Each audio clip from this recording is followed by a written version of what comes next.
James Stewart getting ready to go racing. The 2007 champ with 11 wins this year. Could this be title number 2?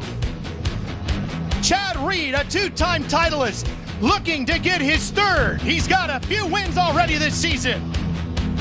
Christophe Pourcel, the fast Frenchman. He's already won the East Coast Championship. Could he get the shootout tonight? Ryan Dungey, he won the West Coast Championship this season. He's already won the shootout twice. Could he get it one more time here tonight as we're live from Vegas?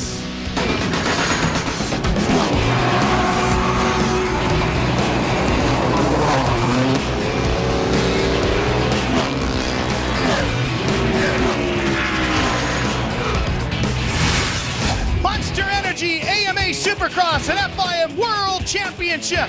The final round of the 2009 championship season comes your way live from Sam Boyd Stadium in Las Vegas, Nevada. It's the Progressive Pre-Race Show as we begin the countdown to the final gate drop. Hi everybody, welcome to Sam Boyd Stadium. We're coming to you live here on Speed to close out the 2009 championship. Ralph Shaheen along with Speed Supercross Series champion Jeff Emig, and wow, what a championship we got. Just a few points separating James Stewart and Chad Reed. They don't like each other. This is one of the most intense championships I've ever seen. Well, there's no doubt about it, Ralph. Las Vegas is rocking here tonight. The intensity is high, all the hard work and dedication for these two champions. This is going to be a defining moment in their racing career here tonight. Well, let's show you just how intense this championship is. 6 points between these two. And as you can see, no matter what happens tonight, they're going to finish 1 and 2 in this championship, no doubt about it. Well, and James Stewart's got that little points cushion. He needs a 3rd or better if Chad Reed wins.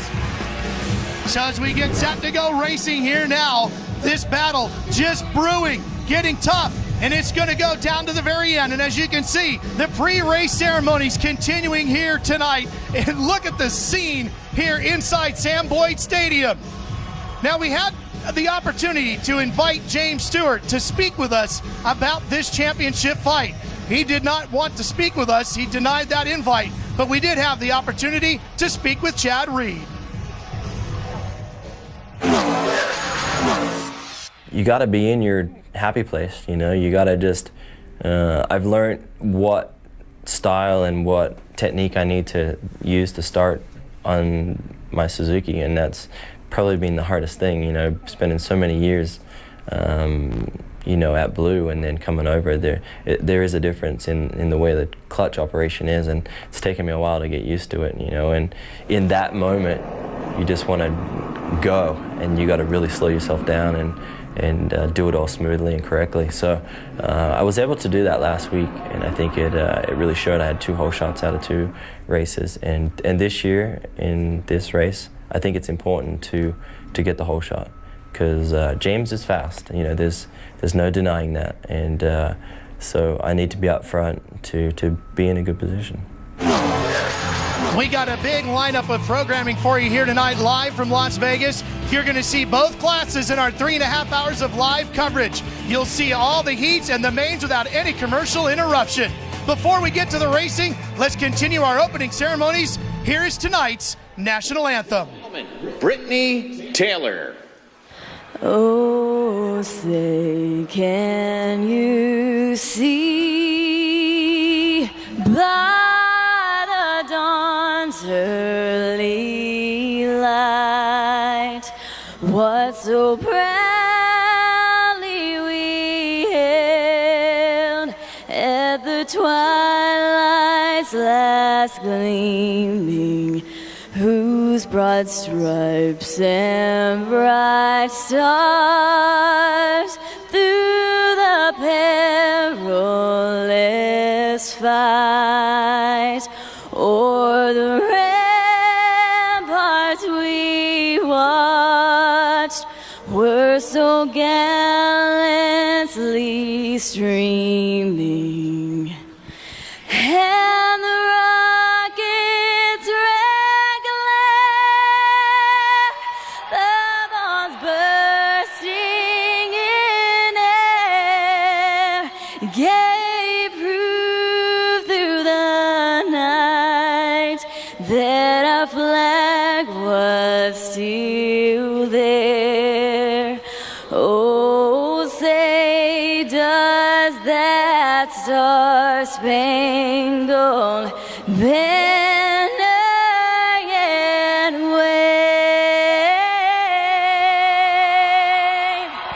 for the land of the free in the home of the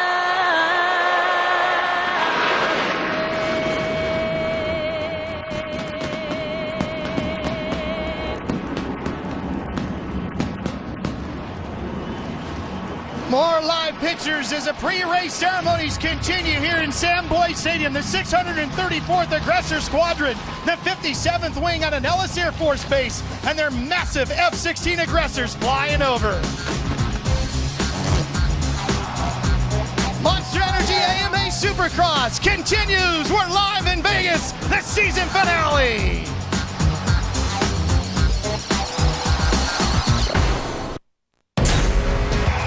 Time now for our Speed Trivia Challenge, a chance for you to win a 32-gigabyte Apple iPod Touch.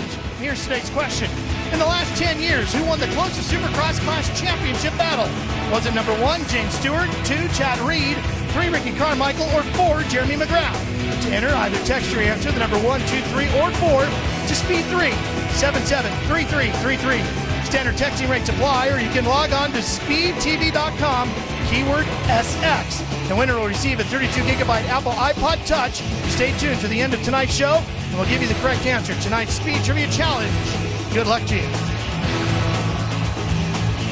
Well, there's a tremendous amount of controversy swirling around this race. Let's take you back a week ago. Rice Eccles Stadium, Salt Lake City. James Stewart, blue, number 7 on the Yamaha. Chad Reed in yellow on the Suzuki, number 1. They raced hard all night, but it was very physical. Swapping the lead back and forth, each taking their turn at the point, and then Jeff, the controversy came. Well, take a look at this here as they're lapping James Stewart's teammate, Kyle Chisholm. He impedes the progress. He gets in the middle there, and watch out, the right of your screen. He actually gets into the back of Chad Reed. Now, I've got Chisholm circled here. This is when he's getting lapped. You can see Stewart's about 3 bike lengths ahead of Reed. Makes a little mistake right at the end. Watch how close they get. Chisholm takes a look back, sees the race happening, allows Stewart to go by, and then pushes Chad Reed wide. He's supposed to let the race go by. He's getting lapped, and then races into the turn, almost gets into the back of Stewart. Hits Reed, really took Reed's concentration off, and the race was over then. And here is a look at Chad Reed, the number 1, the Australian rider, the 2-time and reigning champion of the series, getting ready to go racing here tonight. So this battle now, as you saw, very intense, and we gave everybody an opportunity to speak about what took place a week ago. We begin with Chad Reed and his team manager, Roger DeCoster. Well, I think if you look at the replays, it's obvious that it was no accident. It was done intentionally, and I do think that Chisholm would not have done that on his own. He must have had instructions to do it. I didn't, you know, I was heated, and I didn't need to have a Jacksonville supposedly grab somebody, want to choke them kind of thing. And, you know, so I went there and I sat, and I just kind of needed to cool off a little bit. But then after that, I was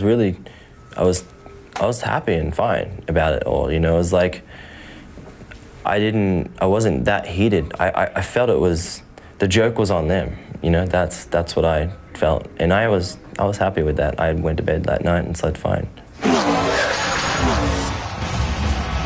Well, the AMA had a thought about this. They said it's action detrimental to the sport and failing to comply with signals from racing officials. They black flagged Kyle during the race. It's the first time in the history of the sport a rider has been black flagged in a main event. They suspended him from tonight's season finale, and they fined him $5,000. Now, we invited James Stewart to speak with us. He did not respond. However, his team manager, Larry Brooks, did. I don't feel that incident had anything to do with the outcome of the race. So personal feeling, I'm kind of bummed that the fans feel that way, if they do feel that way. I think we're hearing more of Chad Reed crying and Suzuki crying about it more than we are really the fans.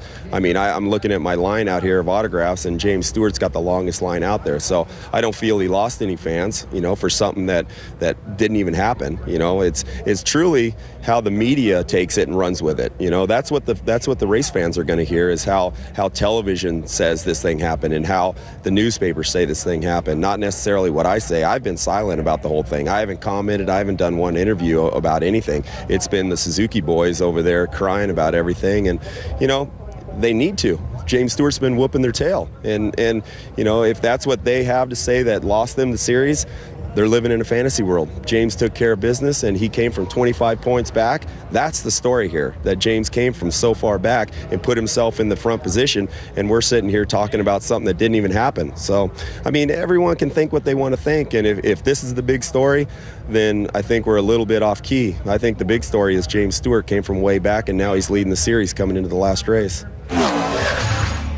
There is James Stewart, his father, Big James, just to the left of him in the blue shirt, standing there. His trainer, Alden Baker there, Rado, part of his entourage, all helping to get James focused and ready to go. And during that interview, Jeff, I asked Larry Brooks, were team tactics a part of Salt Lake City? He said no. What's your opinion?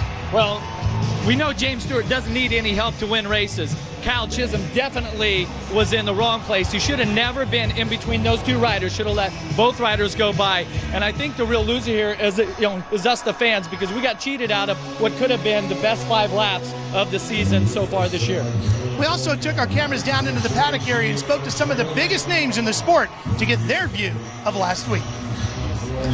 Well, I mean, when I saw it happen live, I wasn't, I mean, you always question, you know, did I see what I just thought I saw? And to me, I wasn't even actually sure. I saw it on replay a few times, and, you know, I'm not sure, I guess, the necessity of it, but, you know, I haven't talked to Kyle, and I don't think it changed the outcome of the race. So. Yeah, I just kind of take the stance that if there was some, like, repercussions there, he was really helping James.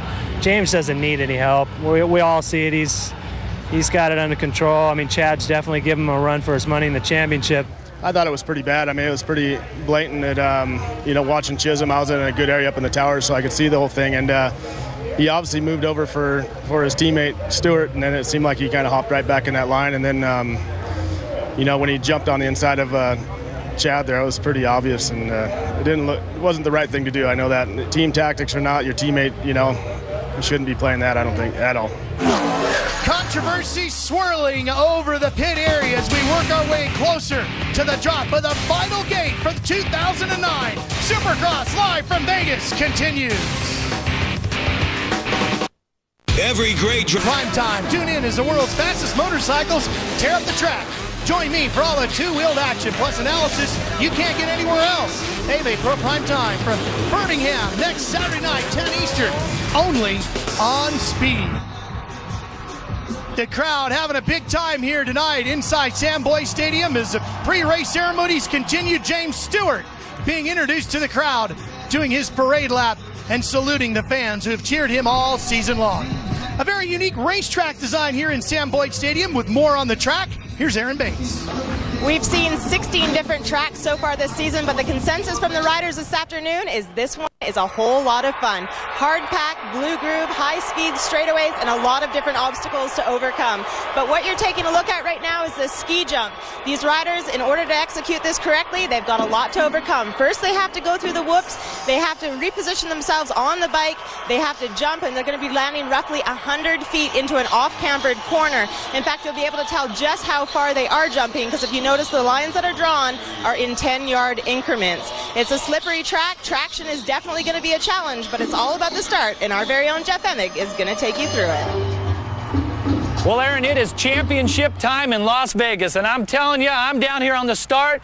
This is going to be one of the most critical parts of the race tonight. For James Stewart and Chad Reed, we look back throughout the season, 2 of their worst finishes came after crashes in the first turn.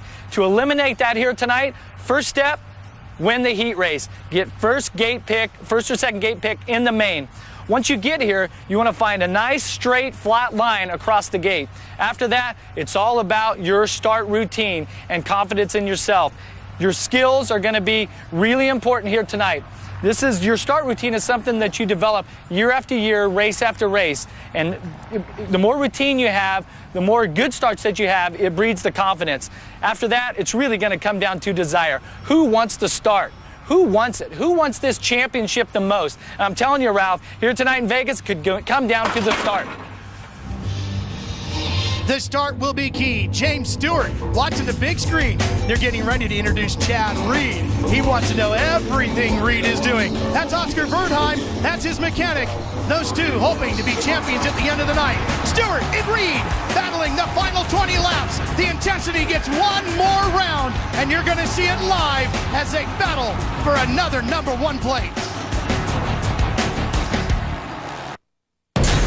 One of the best championship fights this sport has ever seen. James Stewart, the #7 Kawasaki, chasing him. Ricky Carmichael, the #4 Suzuki, and Chad Reed, the 22 Yamaha. Those three battled all season long. Stewart won the season finale.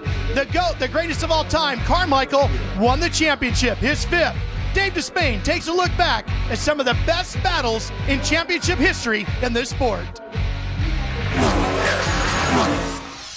James Stewart versus Chad Reed. It's a memorable rivalry in a sport that has seen a few of those. Watching them swap the lead last week in Salt Lake City was, to me, reminiscent of David Bailey's win over Ricky Johnson. Remember Anaheim '86, maybe the best Supercross race ever. Now, this heated, tense, and emotional battle between Stewart and Reed comes down to the final, and let's all hope for a heads-up fight. Remember '83 when Bailey edged Mark Barnett by a scant 2 points for the Stadium crown? Yeah, it was close, that's great, but the key was when Barnett's bike broke late in the year. I don't want to see that. Or how about the '85 controversy? Jeff Ward off the track at the finale, rode the wrong way on the course. He was not disqualified and claimed his only Supercross crown, again by just 2 points over Brock Glover. To this day, Glover fans feel Brock deserved that title. The oddity in this year's matchup, the relative speed and style of the two contenders. Stewart is the most extreme example of win or crash I've ever seen, and I'm old. Reed, in contrast, is relentless. When James and Chad crashed together in this year's opener, knocking Stewart out of the race, it set the tone for the next 7 weeks. James winning, Chad running second. The championship gap narrowing, 3 points at a crack. Then, James relapsed, hit the ground repeatedly, handed victories to his rival, and again fell behind in points to raise the ultimate question. Who will be champion, the tortoise or the hare? In recent weeks, the tide has turned again. James leading by 6 now, heading into the finale. If Reed can pull this out, it will be 1992 all over again. Damon Bradshaw won 9 races that year, appeared to have Jeff Stanton's number. But at the season's finale, Bradshaw inexplicably faltered. Stanton won the race and claimed the championship in a huge upset. There is, of course, one difference. Bradshaw was unpredictable for one night. Stewart is unpredictable every night. Allow me one last recollection of rivalry. 1996, Jeff Emig beat Jeremy McGrath in St. Louis and ruined Showtime's perfect Supercross season. Then they went outdoors. Jeff beat him again. One of the most exciting national championship fights ever. And for good measure, Emig also claimed the '97 Supercross crown, the only indoor title McGrath lost in his 8-year run as king of the sport. Rivalry indeed. Nice job, Emig, and good luck tonight to both Stewart and Reed. What a battle it's going to be. The final round. James Stewart, Chad Reed. One of them will be champion tonight. Beautiful skyline here in Las Vegas. Hey, like those shirts? Big supporters of speed. Everybody having a great time here. The pit party was a lot of fun, and now it's getting time to go racing. Jeff, you were in that championship battle with Jeremy McGrath. You know where these two guys are at. What's going through their mind right now as they prepare to go racing one more time? Well, the intensity and the focus, the concentration that both of these champions have. They've been here in this position before, but like I said, tonight may be the biggest night of their career. And I'm telling you, we're in Las Vegas. Remember, 50-1 long shot won the Kentucky Derby today, so anything can happen. We still have 20 laps left for this championship. I'm telling you, I'm pumped. Well, and we also have, don't forget, the shootout going on tonight. I know we've spent a lot of time talking about the big class, the Lights West and the Lights East Coast competitors coming to Vegas for the shootout, the only time they race together. Dungey and Porcel, the 2 reigning champs there. What do you see happening in that battle? It's all about bragging rights. You know, the guys want to go out on top. The guys that have won the championship, they want to continue on. For the other guys like Weimer, you know, who didn't win the overall championship, for them it's a chance to, you know, redeem themselves with one to go. And there's a lot of money on the line too for those guys. You know, I hope the viewers at home heard you. I heard none of that. All those explosions over our head. Boy, the pre-race is going off here in Vegas, just like the West Coast Championship did for the Lights. That went to Dungey. Porcel took the East. Jake Weimer was a player. Blake Warden was a winner this year. They're all here, as is Austin Stroop and the rest of the Lights contingent, including the last winner on the West Coast, Trey Kennard. It's going to be a great battle in the East-West shootout, and you're going to see all of it live here on Speed. May 15th, huh? We are getting set to go racing. We are ready now with heat number 1 for the East-West shootout. And Jeff, the start here outside the stadium. Yeah, it's out there, and it's a pretty tricky left-hander because you come in with a lot of speed, and then you go through some gates down into, Monster Alley, and I'm telling you, 4th, 5th gear coming down through there. When you come into the stadium, the fans just go crazy, too. Take a look at that 1W. You got that number 1 because you're champion. That's Ryan Dungey. He's got the W because he's the Lights West Coast champ. Got Jake Moss, 42 there on the right of him. Trey Kennard, 39. Morris, Brayton. This is the best of the West right here. Absolutely. And they split that up. The West rides one heat, East rides another heat. And then they finally get to meet each other in the main event. Here we go.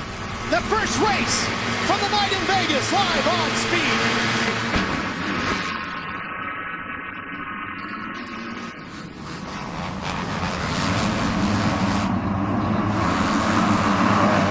Storming into the stadium. Here they come.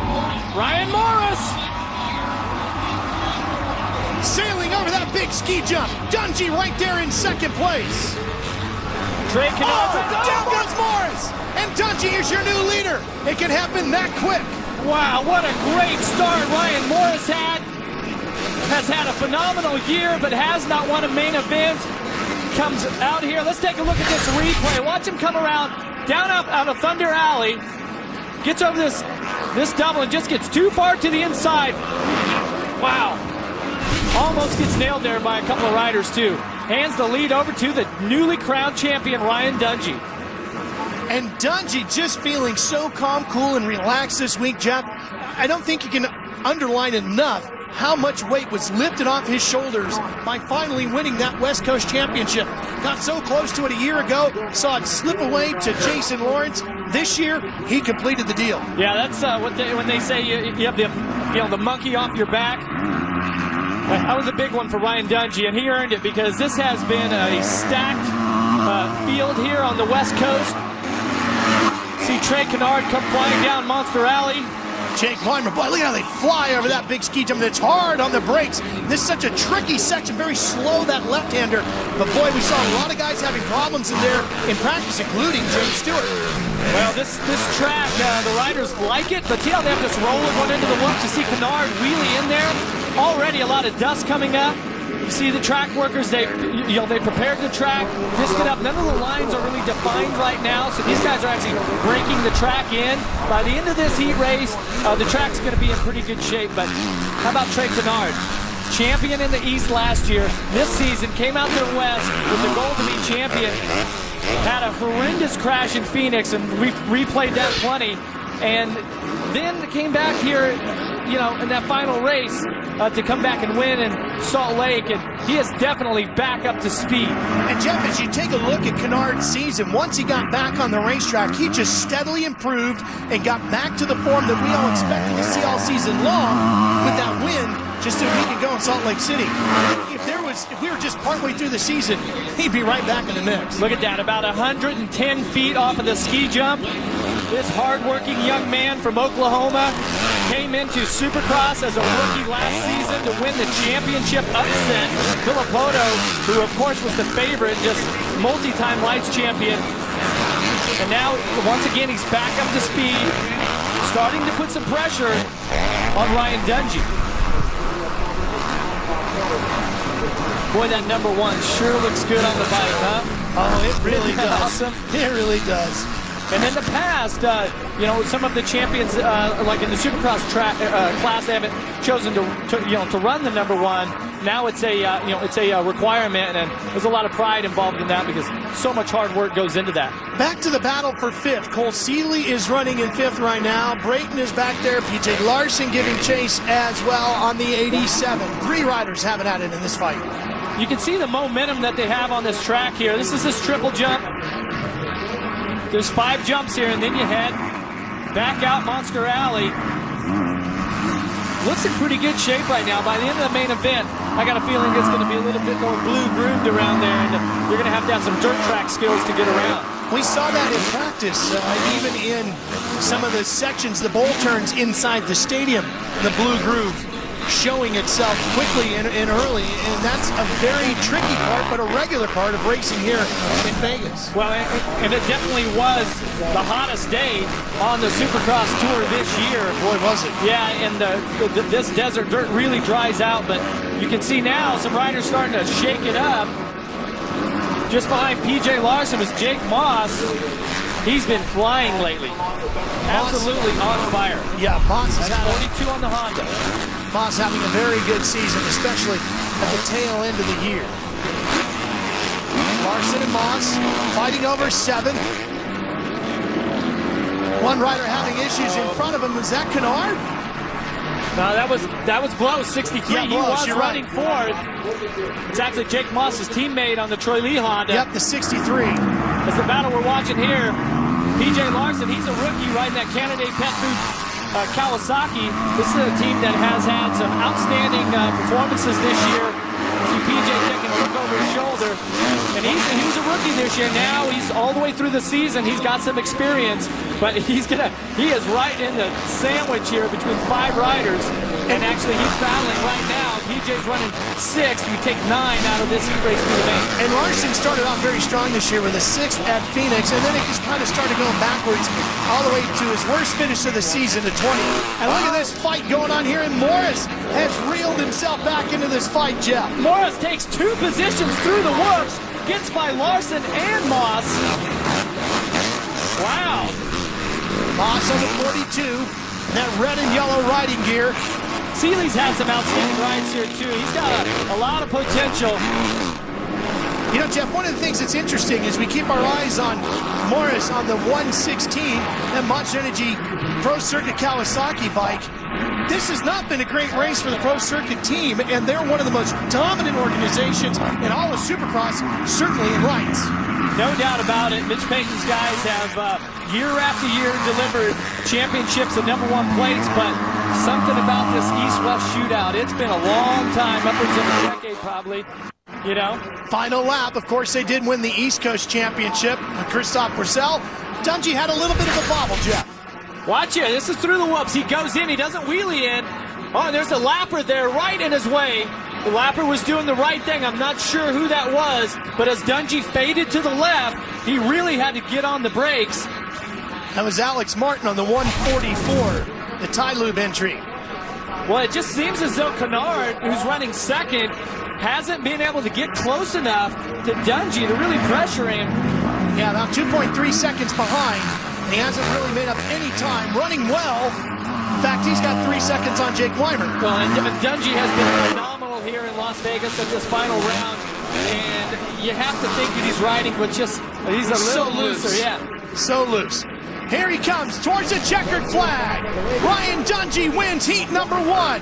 So the West Coast champ lets everybody know he's ready for tonight. 220, Cole Seeley having issues, and he was up near the front, Jeff. He was. Look at this. This is at the white flag. Moss tries to get on the inside, and Seeley goes wide. Oh, what a mouthful. of that desert soil there. You see him pop up pretty easy, but right maybe a little more pride. You know, that he had a transfer position to the main and an east-west shootout. He will now go to the last chance qualifier, and we show you the results. Heat number 1 completed.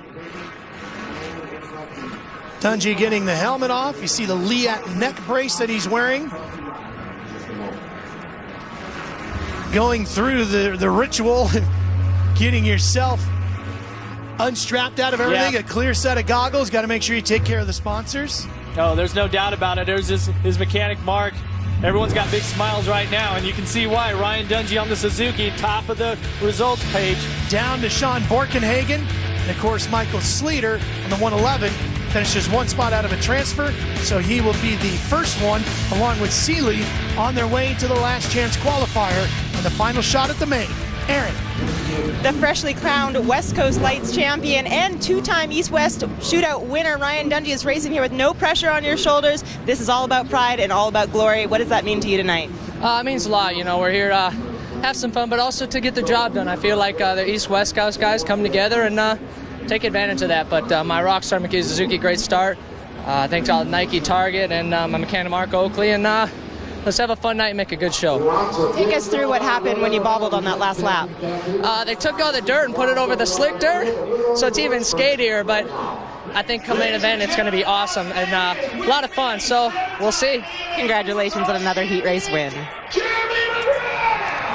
Well, we saw the West in their heat. The East Riders coming up next. Christophe Pourcel, Stroop, and the rest when we return to Vegas. Places to be in all of professional motorsports. The starting gate at an AMA Supercross. I actually liked it, Ralph. I love the start. Did you? Oh, yeah. A lot of it is mental, isn't it? As we take a look at Christophe Pourcel right there. And you and I spoke to him today, and he had the greatest line. You want to talk about confidence? You asked him, hey, what have you been doing getting ready for this race? And he said? I've been at the pool hanging out. That's confident. Yeah, you know, he's out busting out laps and stuff, but he wants to keep it light. I asked him about the race tonight. He says, if I get the start, I'll try to win the race. If not, I'm just heading to the pool. I'm like, you know, that was awesome. Such a character, though, and it's really great to have him over here in the States. And you're going to see exactly why here in this heat race, because this kid can ride. You see the 30-second board is up and a progressive starting grid across the top of your screen. Remember, 9 more riders transferring out of this heat straight to the main. And once again, everybody else on to the last chance qualifier. And I'm telling you, Austin, Stroop is the rider that was really fast this year, had some really exciting get-offs. This is that type of night where a rider like him gets a chance to shine. Pourcel's teammate on the Monster Energy Pro Circuit team on the East, and they don't seem to get along too well. Here we go, Heat 2. Oh, the 374 can't get out of the blocks. That's Cody Gilmore. Everybody else thundering towards Thunder Alley. Entering the stadium with a ski jump. Austin Stroop. Pourcel's in 5th. Stroop at the front. Pourcel trying to break through. He's up to 4th. That's Pourcel on the right and Stroop on the green Kawasaki out front. Wharton's running 2nd. There's Pourcel. Boy, look at Pourcel charge in there on the inside of Matt Lemoyne on the 41. Pourcel on the right side of your screen on that green Kawasaki with that 1, the red plate with the E on it for being the East Coast champion. As we go through the pack there, just behind them, a couple of the Star Racing Yamaha guys, Lemoyne and Tickle. These riders have been on fire as we move through the championship. They got better with each and every race. We see Wharton running there in 2nd. Boy, Jeff, what a rookie season he has had, stealing a win away. Well, I don't know if we should say stealing, because once he got up, nobody really could catch him that night. He smoked him in St. Louis, Ralph. Yeah, and he racked up a bunch of top 5 finishes. Well, there's something about this Geico Power Sports Honda team that they have the ability to instill the confidence in these rookies, just like they did with Trey Kennard last year. Wharton certainly has proved himself here, and now he's matched up here in Las Vegas for the East-West Shootout. He's got his hands full, though, with the newly crowned champion. Whoa, he gets a little sideways there. Jeff Wharton had 5 top 5s, and 2 times he was on the podium with a win and a 3rd this season. Great beginning to a career for this young rider. Because Pourcel, he's around on the rider's left. Trying to get him, cuts back to the inside, and now Wharton tries to cut in on him, and it's Pourcel who goes into the top blocks, and Wharton continues on while Porcel tries to get back on track. Porcel now headed in the right direction, still in the transfer spot. Remember the names across the top of the screen in green, hold the transfer spots. Porcel is in 5th. Let's see what happened here. Let's watch the Frenchman here as he goes left and he goes back to the right. Watch this tiptoe. He's dancing along the top of the berm. Pretty incredible balance there to keep it going because the front wheel almost pushed over the edge into the tough blocks. He's still racing. He's not headed to the pool yet. Not just yet. Not just yet. He's got the tickle right in front of him. And you can see him duck his head there as he comes down Monster Alley. The roost coming off of these bikes, and it's that hard desert dirt. As the riders go through, the dirt gets packed down a little harder. He was ducking his head because you take so much of those rocks and dirt into the face or neck area. Watch him fly through the work area. Wheelies in. Here he comes to the right side of your screen, and he's got Tickle. Boy, they're close. And Tickle finally backs out of it, cuts to the inside, trying to hang on. And that's the same spot, Jeff, where he had the issue when he was battling with Wharton. That time he makes it pay. Okay, one more Yamaha rider in line here as you see Wharton leading Lemoyne right now, followed by Porcel. Tickle's just out of our screen there. And remember, these East Coast guys have had a couple of weeks off since their last race in Jacksonville. Had a little breather, get a chance to get some testing done and get focused on this final race. Season may be over, but since Supercross created this East-West shootout a long time ago, it has provided, just the ultimate finale for Wright's Supercross action was to get both of the, of the coast together and see how they match up. World champions this year have been spectacular. There's been challengers that have been really close. I think that the general consensus, though, is that the West and Ryan Dungey, since he's won this race 2 times, is the man to beat. But you have to think Porcel has got. They're both getting around Wharton. That was Tickle that first, or Lemoyne that first got around Wharton, and then Porcel getting by him as well. And so Wharton drops 2 spots awfully quick. He just doesn't seem to be gaining that momentum back at all. Looks like he's really struggling now. Maybe something's gone wrong with the bike. Well, maybe he's just getting a little bit swallowed up here by some riders that are definitely aggressive. Porcel still working his way forward, even after that little mistake. And don't forget, Austin Stroop continues at the front of the field. Okay, now here's the story, Ralph. Dungey, his fastest lap in the first heat was a 106.8. Right now, Stroop, who can really fly, his fastest lap is a 107.2. A little bit of a difference there. Dungey's got the edge. We'll see if Porcel, who right now is the fastest man on the track, can lay down one even quicker. Trying to close in on Lemoyne. Oh boy, Porcel up almost over the berm, Jeff. He's out of control. Here he comes. Makes a mistake. Lemoyne with a big mistake. Porcel capitalizes, and the Pro Circuit riders now go 1 and 2. Stroop in front of Porcel. Porcel, the big whip to celebrate the fact he's moved up to 2nd. And he didn't really hesitate to tell us early today, too, Jeff.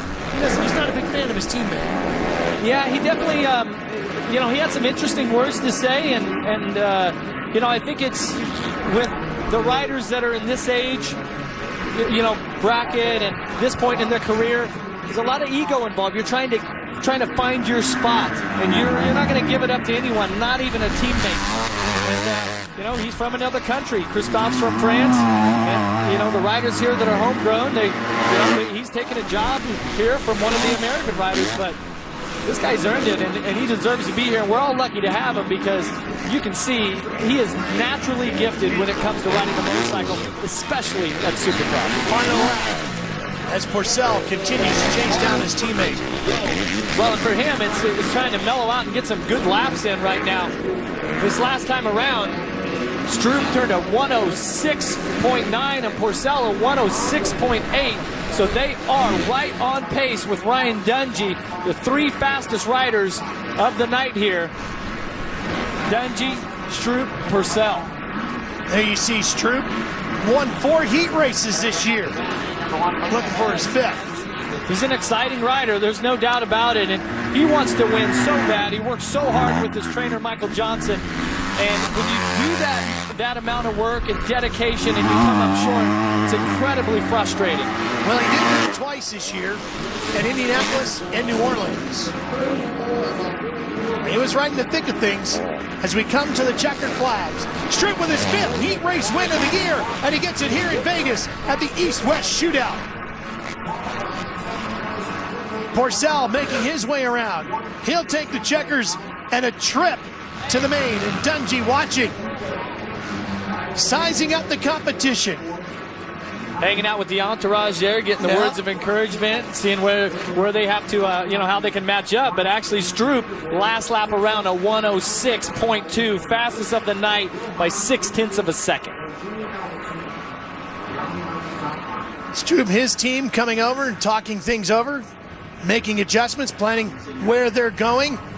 Goggle guy right there. Don't forget about the goggles on the podium, and right? it really is all a part of that entourage, Jeff. And these are all the people that make that up. You got your mechanics, you got your PR guy, your goggle guy. Everybody's a part of it. Here's the results for heat number 2. Darren Durham comes up 1 spot short. Blake Wharton does hold on for a top 5 finish. Along with Will Hahn going, Jimmy Albertson's going as well. We're going someplace. That's right down to the podium, Aaron.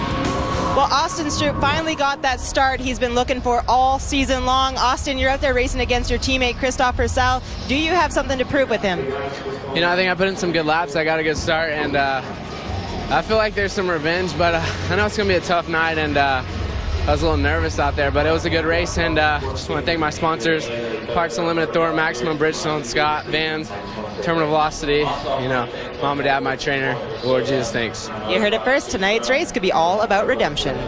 Yeah, it's going to be intense. Definitely in the lights. But you know what? I don't know if it could be any more intense than what is happening in the Supercross class. As we get closer to James Stewart and Chad Reed, we will see them along with Ryan Villopoto, Kevin Windham, Andrew Short, the man 3rd in the championship, and the Anaheim 1 winner, Josh Grant. They're all here. You'll see them racing in their heats next.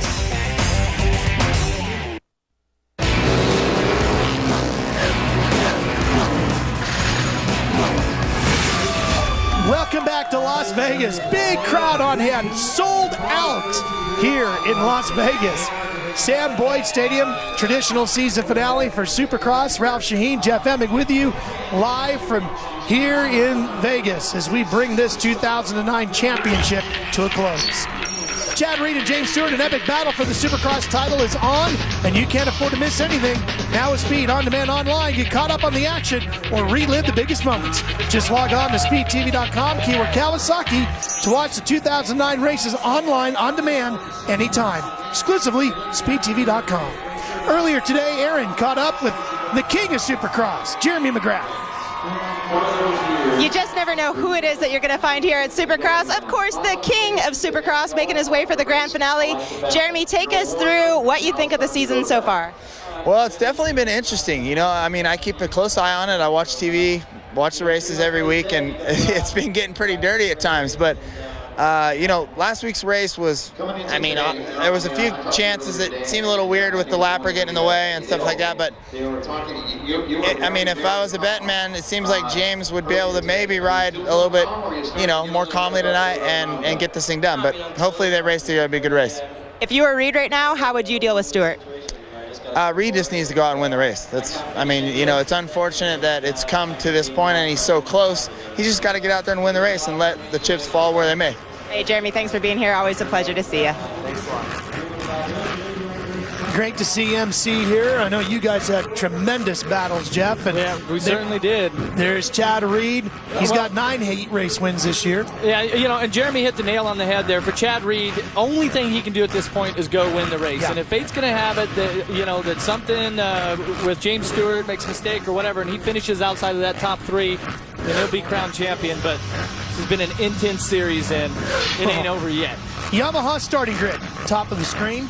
And, you know, Reed and Stewart are not in the same heat race, but you can't take the heat race lightly. I know we spent a lot of time talking about those final 20 laps. You got to get through here. You got to get the transfer spot. You need a good gate pick. It's going to be key. Still 2 starts, 28 laps of racing left here tonight, and anything can happen. That's right. He's got to deal with Kevin Windham, Davi Millsaps, Andrew Short, Mike Alessi, probably the best starter in the sport in this one. He's got a stacked field to get through first. Here we go. Heat number 1.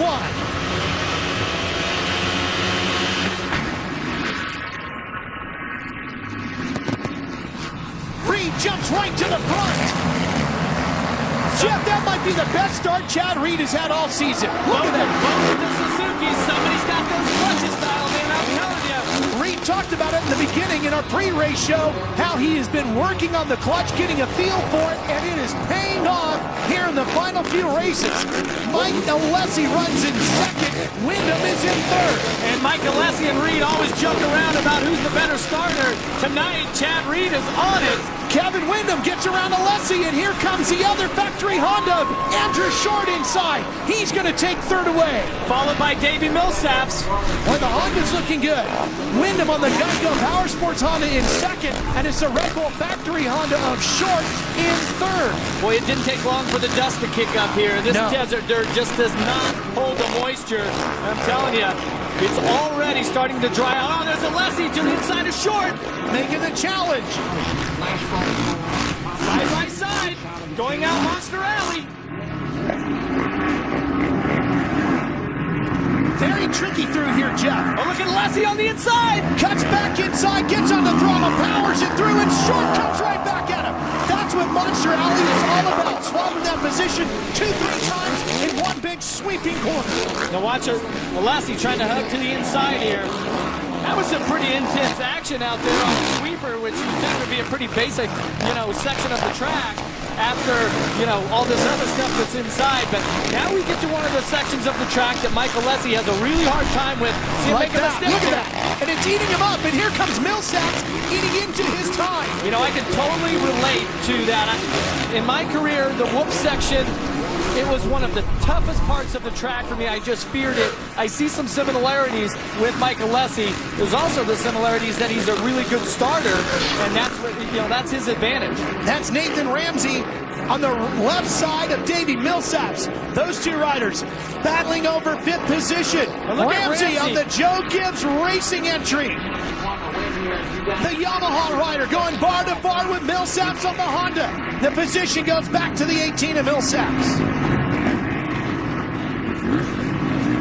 Back out Thunder Alley there. You see Nathan trying to hold the inside line. Just behind Ramsey is Bowers. He's really working it coming out Thunder Alley, or Monster Alley, excuse me. Bowers on the Moto Concepts Honda has had some really good rides since he came on this team, and you can see this team has really stepped it up. There's that wood section where Alessi was having so much trouble, and again, he struggles through there, and again, Millsaps closes right in. I mean, Mike Alessi is a very talented motorcycle rider, but when it comes to the whoops, you can tell his entry speed. We'll see if we see him next lap around. When he comes to the whoops, he gets on the brakes when the other riders get on the throttle, and that's where you give it up. And you know how I know that, Ralph? Because my whole Supercross career, everybody on the team preached to me the same thing, and it was just tough for me. I can't explain it, but just get into those whoops, the throttle would go off, and instead you have to get on the throttle. Well, it's funny you would say that, because I remember you and I walk the track every week at Rider Walk Around, and we talk about different segments. And just like today, usually when we get to the wood section, you always kind of stop, take a big sigh, you go, boy, I hated these things. Hey, I walk around them now. I don't have to ride it anymore. So, but what I'm saying is, you see Alessi right here. He kind of comes in. Watch Millsaps. He's going to be right on him here. Look how he closes through there. This is the next section. They have this roller going in, so it's hard to get on top. But look at the difference in commitment, and Millsaps just takes the spot away, and there's nothing Alessi can do. Except, I guess, get on the throttle harder. Well, and it's relative that at the race in Seattle that Alessi led for most of the main event, that soil up there broke down, and there was no whoops there. And that was the difference. That's why Alessi was so strong there. Watch Alessi here. He cuts in. So it's a really good idea. Right there in the beginning, Millsaps just hammers the throttle, makes a little mistake, and still passes Alessi. That's all because of the entry speed. I had a conversation with the great Rick Johnson. former Supercross Series champion, about whoops, and he said to me, it's really just all about commitment. How bad do you want it? You have to just look at the last whoop, not the first one, look all the way to the end, open the throttle, and just ride it out. Yeah, well, you have to be a brave rider, too, because the whoops here tonight, very dry, very blue groove. You see when Millsaps got past Alessi, and take a look at the shot. Look how dry and slippery they are. What the riders will do, they'll upshift 3 or 4 times and really get the rear wheel spinning across that. Chad Reed, best lap so far, a 104.4. That's flying. Well, we're going to see Stewart here in a little bit, and we'll see how that stacks up. Going back a little deeper into the field.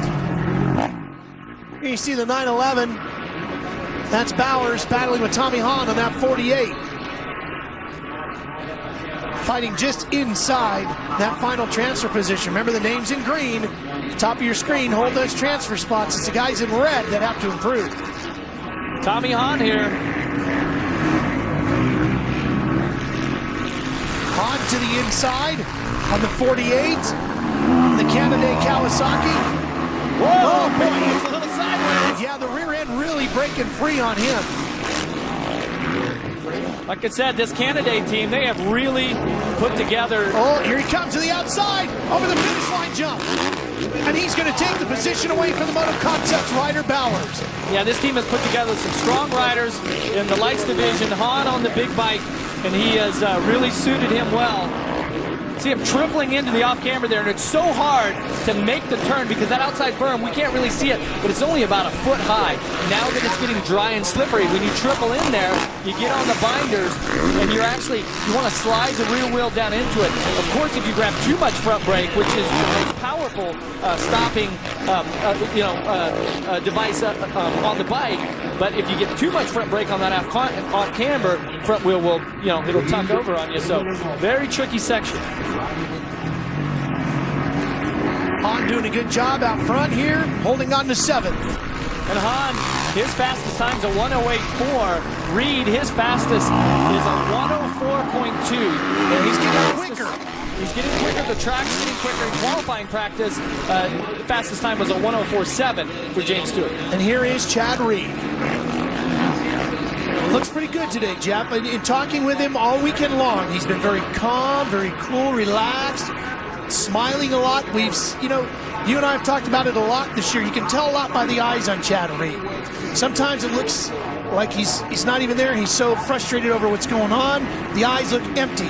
Other times, when he's feeling good, the eyes really twinkle, and that's where Chad Reed is today. And this sport is so much about where you are mentally. It shows a lot as to how you're going to perform. Yeah, I mean, you're right there. That's all the pressure is off now for Chad Reed. He maintained the points lead throughout the year. Gave it up with that bad race up in Seattle, that 7th. And since then, it's just all been about trying to win a race and get back on the top of the box. And if it's meant to be that he's going to be a champion for the 3rd time and all of these consistent podiums are going to pay off. On the other hand, James Stewart, who's leading points now, he's leading points because of speed. He's had 3 bad races and a whole bunch of wins. Chad Reed, on the other hand, has had a few wins and a lot of consistent finishes. Here's the battle here. Look at this. Nathan Ramsey. What a run he's having here tonight as he works his way around Mike Alessi. That's going to put him inside the top 5. He'll be in 5th. Well, a Nate Dogg here riding for that Toyota Yamaha Joe Gibbs team. He came on after they had an injured rider with Cody Cooper. So he stepped in halfway through the series and was able to get right up to speed. Now look at him here in the final race, just having a fantastic ride. Just a great effort here. Chad Reed just working his way around after having taken the checkers to win heat number 1. His best lap, a 104.2. So we'll see how Stewart stacks up with that. Here comes the fight for 5th. Remember, this is Nathan Ramsey on the blue Yamaha, the number 25. He will beat Alessi back to the checkers. It'll be Windham, Millsap, Short, Ramsey in the top 5 behind Chad Reed. Reed will now ride over, talk to his crew. Get all the we should see Mike Gosler here in a second, his mechanic. They'll discuss things. He's got to be happy with that ride. He had some great lines on the track. His lap times were good. This is one thing about having a solid team behind you. I was in the Suzuki rig earlier, and all of the team guys are talking, and I won't go into giving them what it was, but they're all working together and they keep evolving as the night goes on. Chad Reed needs to evolve into winning the race here tonight. Well, he's evolved into the winner of heat number 1. Nick Way will get a transfer as well, the number 27. Here's Aaron. Chad Reed got that clutch dialed in, and he got the start that he desperately needs in tonight's main event. Chad, I'm going to ask you straight up, is there a good possibility that we're going to see some dirty riding or some team tactics take place to pay favor from last weekend to James Stewart? I can guarantee you're going to see a lot of good racing, clean racing. There's no team orders from outside, we're just go out, ride the best race you can. I love that whole team at Rockstar, Makita Suzuki, guys at Thor, Parts Unlimited, and we're going to give it everything we got. I promise you that, and I'll never give up. And win, lose, or draw, I'll walk away knowing I gave it everything. Keep your eyes peeled. We could be in store for an explosive main event. Twinkle is there. He's feeling it tonight. He's feeling good. He's ready to go. He's going to do some interviews with the PA. We're going to take a quick break, and then we'll see James Stewart.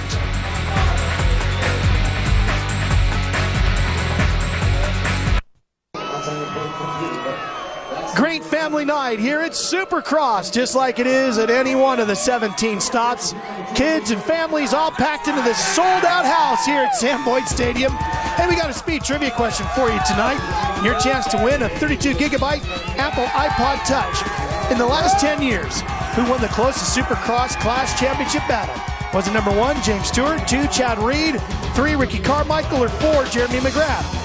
To enter, either text your answer, the number 1, 2, 3, or 4, to Speed 3 773333. Standard texting rates apply, or you can log on to speedtv.com, keyword SX. Winner receives a 32-gigabyte Apple iPod Touch. Stay tuned to the end of tonight's show. We'll give you the correct answer to our Speed Trivia Challenge. Good luck to you. Heat number 2, and our first look at James Stewart. All right, Jeff, you're James. You saw Reed ran a 104.2. As we take a look at our progressive starting grid across the top of the hat, are you worried about that, or are you just trying to do your own thing and not worried? Stewart's doing his own thing. He's in the zone. He is fast.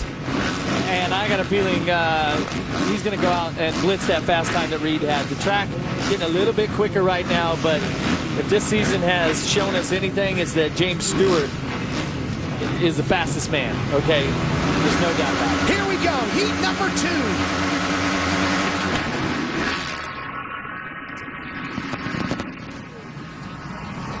Stewart with not a great start.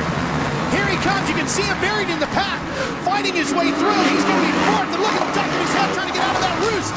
As they sail over the ski jump, it's Ivan Tedesco in the front. And look at Villopoto making the move on the inside. And Villopoto won the main event at his hometown in Seattle. So Villopoto is definitely feeling it on that Monster Energy Kawasaki. Heat Boss is running 3rd, but watch Number Stewart. 1, here comes Stewart. He's got 3rd. Can he get 2nd from Villopoto? Wow, that was crazy coming out of the whoops there. Watch as Stewart comes around next lap as he wheelies in and just upshifts. It was pretty loose that time around. Fighting for traction on that big San Manuel Yamaha, the 450s, just spinning those tires up. Oh, Villopoto with the move on Tedesco. Change for the lead. 3 riders flying through the sky as Stewart now challenges for 2nd, and he's got the spot in the Monster Alley. And you know Villopoto, he's going to fight all the way here. Stewart just muscles it around the inside. Great power move by Stewart. Takes the 2 off and heads to the ski jump. Oh, and Villopoto's right back. He's not done. Don't forget Villopoto, a former Northern Lights champion, and Stewart, just like you said, wicks it up through the whoops, powers back to the lead. So fast through that set of whoops after the finish line. When I was out there for track walk today, I was thinking to myself, oh, Villopoto makes a mistake. He did, that hurt it. I was thinking to myself, this track is totally a James Stewart type of track. How it's set up with these long straights. Now watch this rhythm section here. See Stewart triples over that, triples on just like Chad Reed was doing, and instantly gaps Ryan Villopoto. He is on fire. What is it about this track that makes it a Stewart track? It's just the momentum, how he carries his momentum is second to none. And as these long straightaways, long sets of whoops, that's where Stewart really excels. He doesn't have quite as much advantage when the track is tighter, choppier, shorter straightaways. That's Josh Grant, the Anaheim winner, and that Joe Gibbs Racing entry, number 33. So if it's a Stewart-style track, how is Reed or anybody else for that matter going to beat him on that type of surface? It's a good question. Only those riders know. 20 laps from now we'll know. Well, if you look at the lap times, Stewart's fastest lap is a 104.2. Right on he's par right there. with Chad Reed's fastest. He's right there, and he's got 5 more to go. See Grant tripling into the off-camber. Oh, and he just keeps it inside of the tough blocks. Look at that. Just 4 heat races now. 2 in the lights. The one there, the first Supercross. And that whole section of the track is completely dried out. Look at Chad Reed watching. When you would stand there and watch, what kinds of things would you look for? He's looking for lines on the track.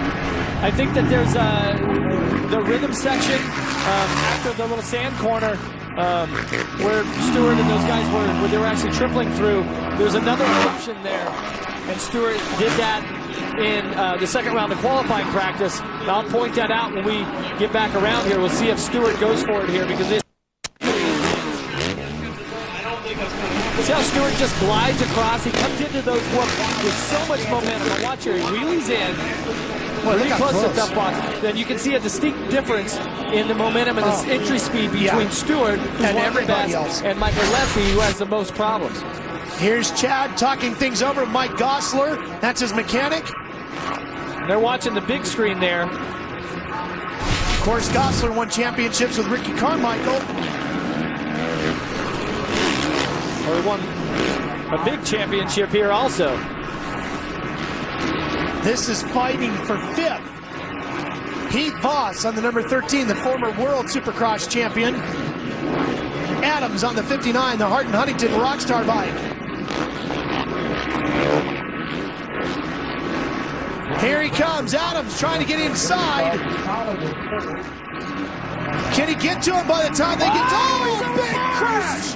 Adams goes right over the handlebars and walks off the track, trying to catch his breath. A huge moment.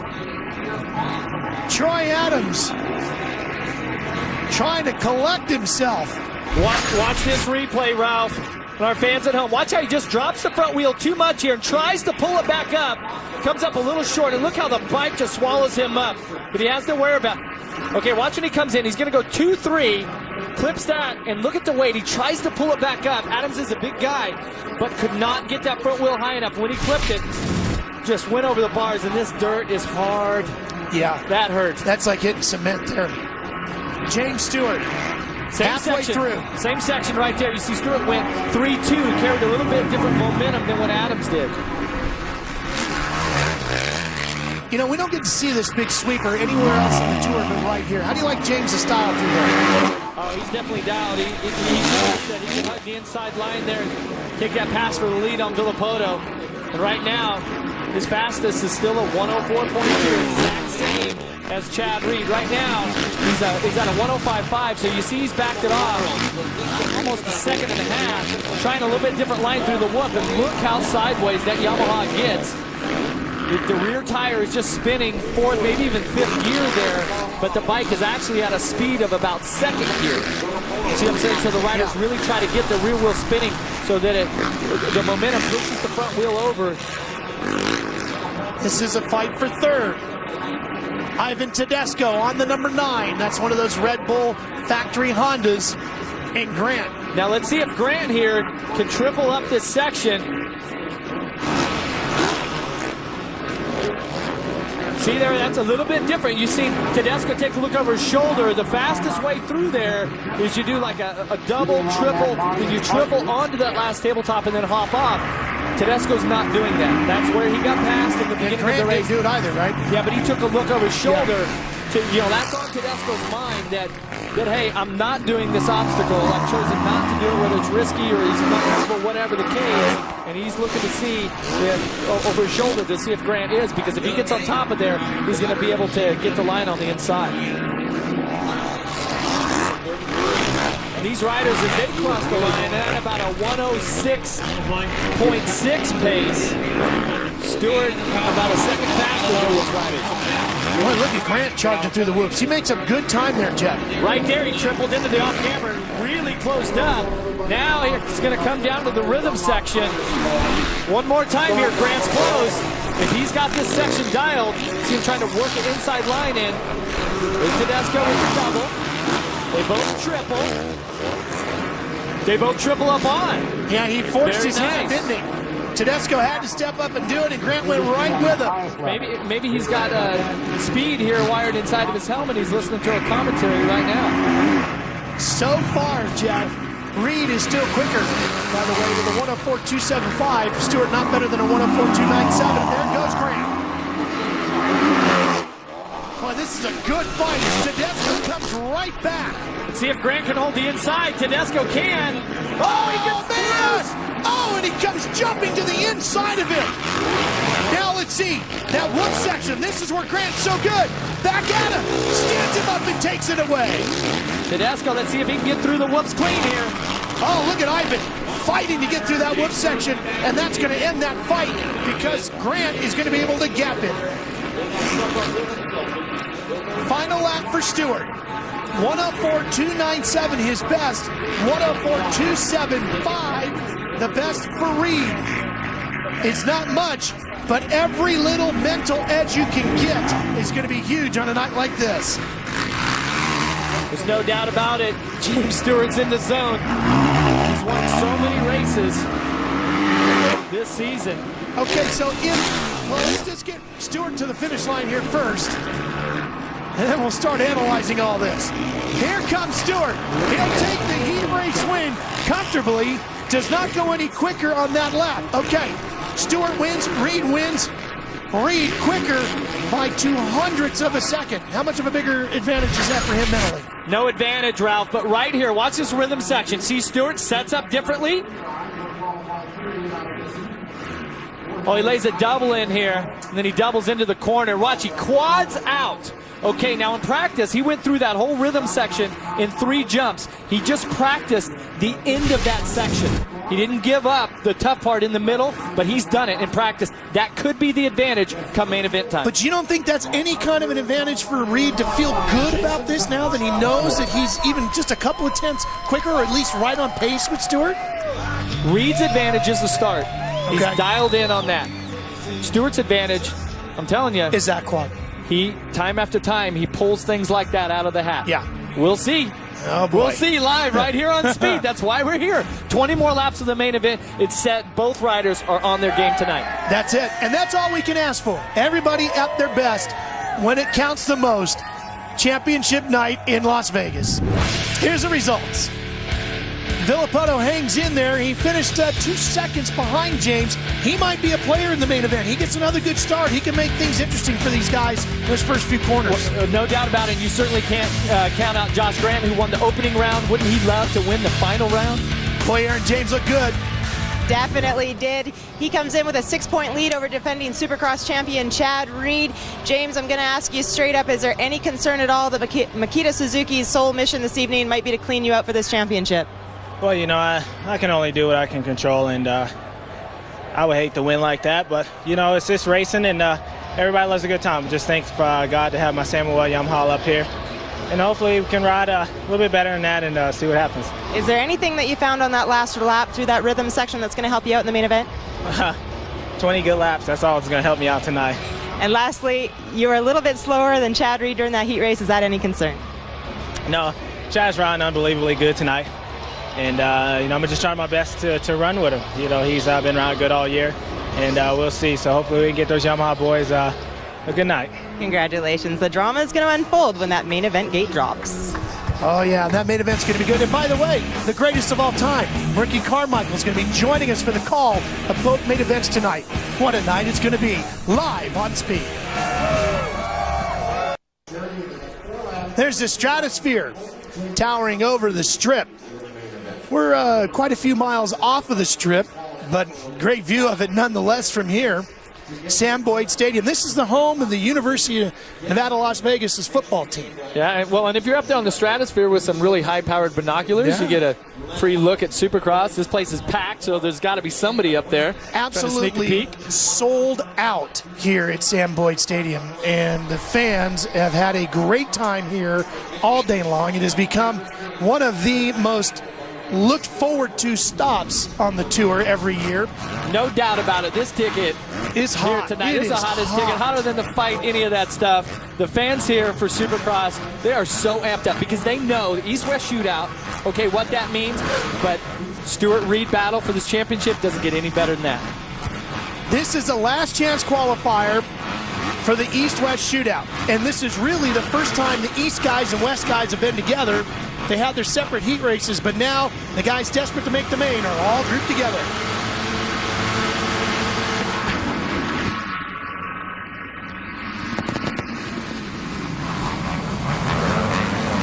Oh, one rider down. That is a tricky corner for sure. That was Seeley once again, wasn't it? twice now on the ground. It's going to be hard to make up that ground here. Top two go to the main. It looks like Daniel Blair with the hole shot on the 125. Blair on the Geico Power Sports Honda. He came on after an injured rider opened up a space there. That's Blows on the 63. Remember, he crashed in his heat. Looked good, though, right before it. He's had some strong runs this year, too. Certainly has. And right now, both the Honda riders have the last two qualifying spots. Still a lot of racing, though. I'm telling you, these LCQs have just had just some incredible action. And again, we're only taking two riders out of this to the main. Let's take a look at that start, Jeff, and that first corner looks pretty tricky. Way out here on the left. Focus on Seeley here, the Suzuki coming in here, and he tries to get in and watch it. One of the Yamaha guys just takes him down. So frustrating. This young rider's had some great rides this year, but unfortunately his Supercross season is over. Watching Blows. He's got two last chance qualifier wins this year. Daniel Blair does not. That's not necessarily a bad thing. Maybe it just means you haven't been in the LCQ that much. Look at this, followed by, uh-oh. Boy. That's Durham. Yep, Durham's in third there on the 159. He's got Hall coming with him. Oh, both riders get the hops. That's going to allow Sleater on the KTM to close up. Sleater's on the 111. And these riders know the positions. They know they take two. They're battling it out within this position here, but third's not going to get it done. These guys are going to have to put the heat on Blows or possibly Blair to get up there into that final transfer spot. And they've only got 2 laps to go.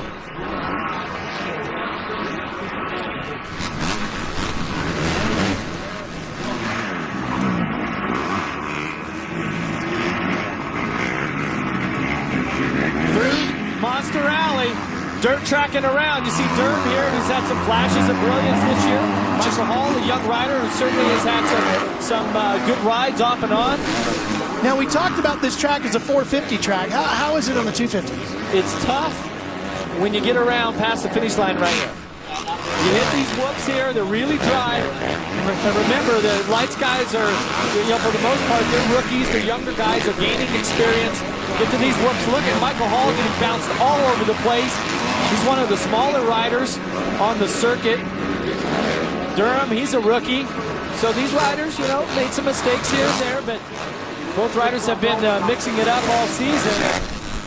Certainly having a great battle here in the final LCQ of the year, but third's not going to get it done. Here's Durham. He's trying to make a move on the inside. Cuts back to the outside. Meanwhile, we go back to the front and Daniel Blair. And the one thing about this East-West Shootout, too, Jeff, is we talk about the pride and everything, but it's a good opportunity to make a big impression on the industry bigwigs. Is a lights rider. Well, so much happens between the beginning of January and now we're at the beginning of May.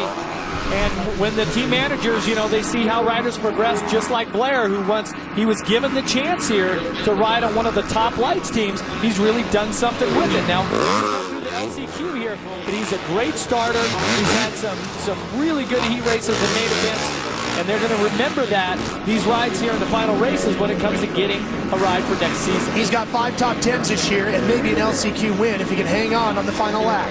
Well, and I think Chris Blows here, who's not going to be happy with being in the LCQ, but to have the final transfer spot in the LCQ gives you a chance to take it at the big show, right? Just get me in there. Well, he's not done yet. I mean, he could fight his way up here. A couple of corners left, you never know. He's making a run at him. Well, he can make the run at him, but certainly doesn't want to get too close. Doesn't want to have Blair make a mistake and get into him. You see him just following here. He's getting out of that line. You see how he so strategically moved his way out of the roost from Blair. Just kind of cruising around the outside. So let's take a little look back right now. He is more than content as you come back down Monster Alley for the last time in this race with second place, which is in the main. Comfortably in the pocket. Daniel Blair wins his first last chance qualifier, and it's probably the biggest one of the year. He's going on to the East-West Shootout, and Chris Blows is going to join him there. So the field is set for the East-West Shootout. You'll see that main every single lap a little later on in the show. Next up, last chance qualifier for the Supercross class.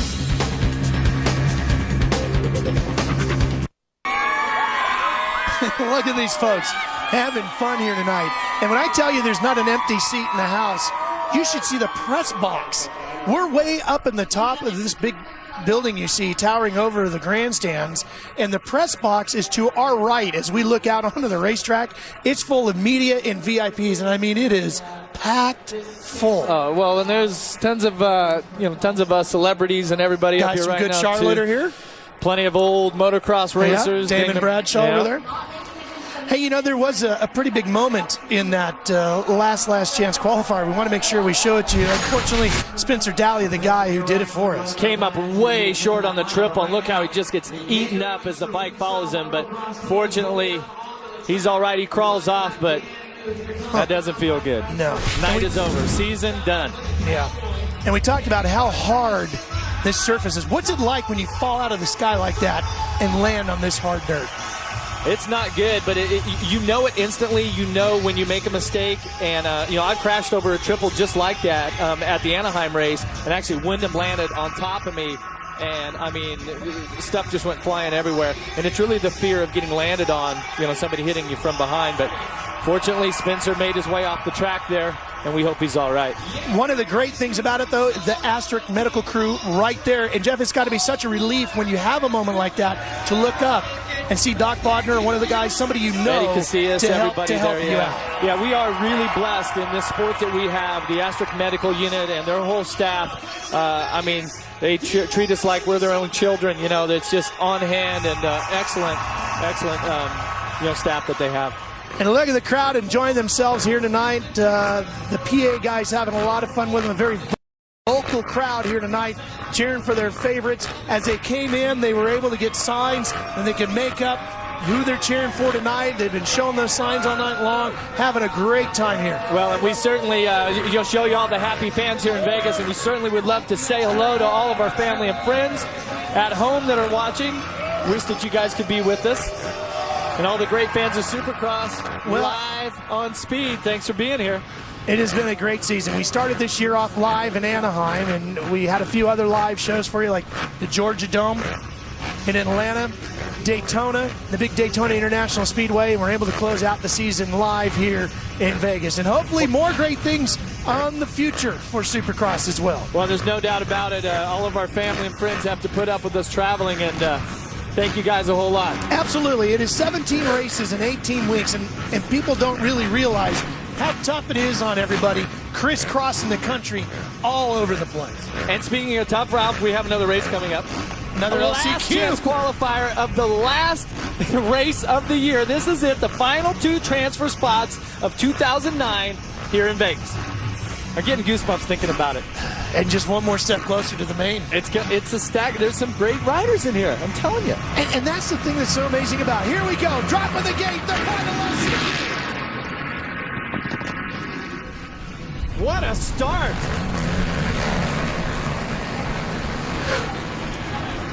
Fighting their way through to 52. Canary, Robert Canary on the Monster Cernix Kawasaki to the front. Can he lay it down off the starts? I'm telling you, this guy knows how to get out of the gate.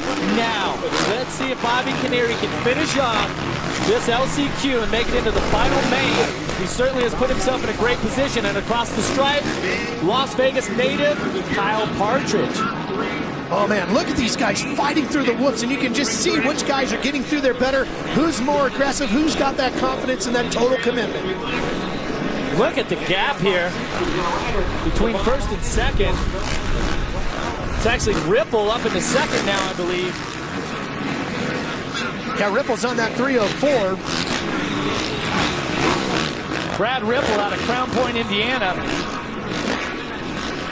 Well, and Ripple hoping a ride like this can do lots of things for him, not just get him into the main, but when you get the starting lineup scores, you get name, hometown, bike, and team. And under team is usually where you get the sponsors. Ripple's got nobody. This is where you earn them. Exactly. Having these good rides here. You see him working his way through Monster Alley, shifting in. He is on the hammer. This is the final transfer position of the year. And he's got some serious pressure, though, with Kevin Johnson just behind him. Johnson's on the 115, the Yamaha. Listen to him working those. Fly Racing, Bobby J's. You can just hear him working through those whoops. Uh-oh, look at Partridge coming up on the inside. The Las Vegas fans are going nuts. He's going to take 2 spots away. How's that? Just like that, Ripple drops him a transfer spot to 2 positions out of it. Oh, you know, with all the family and friends that Kyle has here, he's got to get it done here in the LCQ, you know? Not to mention for his sponsors, SMV, MDK Honda, MDK Motorsports. So much effort goes into it, you know, whether you're at the factory level, privateer level, support team level. It's tough sometimes on some of these support teams, you know, they don't quite have the equipment and everything that the factory teams do, but yet they still have to race the same track, the same deal. And for Partridge here, 644 on the Honda. He comes down through Thunder Alley here. He's got a nice, comfortable ride going with the final transfer position. As you see, Canary, he's gone. Jeff, you talk about the difference between the factory bike and the privateer bike. How big a difference is it really? It's huge because it's the factory bike in itself has got so much finer, you know, parts on the bike, but it's decades of research and development and the evolution of the bikes. So it's hard to quantify, you know, like what a bike cost or, you know, the time that's gone into it, because it's not like they just start from scratch each year. It's an evolution year after year. Now, provided the manufacturers with these 4-stroke machines, especially with the fuel injected bikes, we are in a new era. And the fuel injection that these guys, like Partridge, you know, he's on a Honda. This is a bike that has fuel injection for the first time this year. For the consumer, it's incredible advantage. Suzuki, Kawasaki, Honda have it. Yamaha, KTM haven't came out with it yet, but you have to know that you know it could be this fall when those bikes come out with it. And the advantage there is is the jetting because of the fuel injection and the onboard computer. It jets itself every millisecond.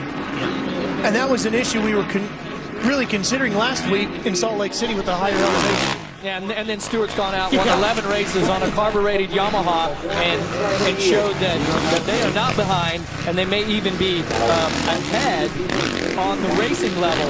And that's certainly the effort of the race teams too. It's jetting the motorcycle and getting it crisp and clean is really tough. Fuel injection here, this dry desert air just does it for you. Canary continues out front. And that's the one thing that the fuel injection doesn't do. It doesn't ride the bike, you know, so you still have to ride it. And right now, we take a look at 644. Kyle Partridge on the bubble.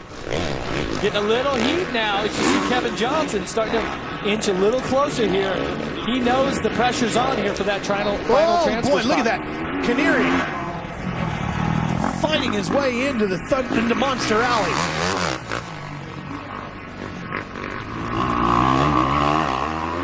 Canary Monster Energy Cernix Kawasaki. Cernix, a dealer out of Pennsylvania. Of course, everybody on the circuit knows who Jeff Cernix is. A huge supporter of motorcycle racing, all the way from the grassroots, all the way through to the professional level. And boy, Canari's really opened up a big gap here too, Jeff. 4.7 seconds. Well, and with the ability to hire a rider like Bobby Canary to get him on your team, that's why a guy like Jeff Cernix takes dollars from the dealer, dumps it back into the professional racing because it's getting the name out there.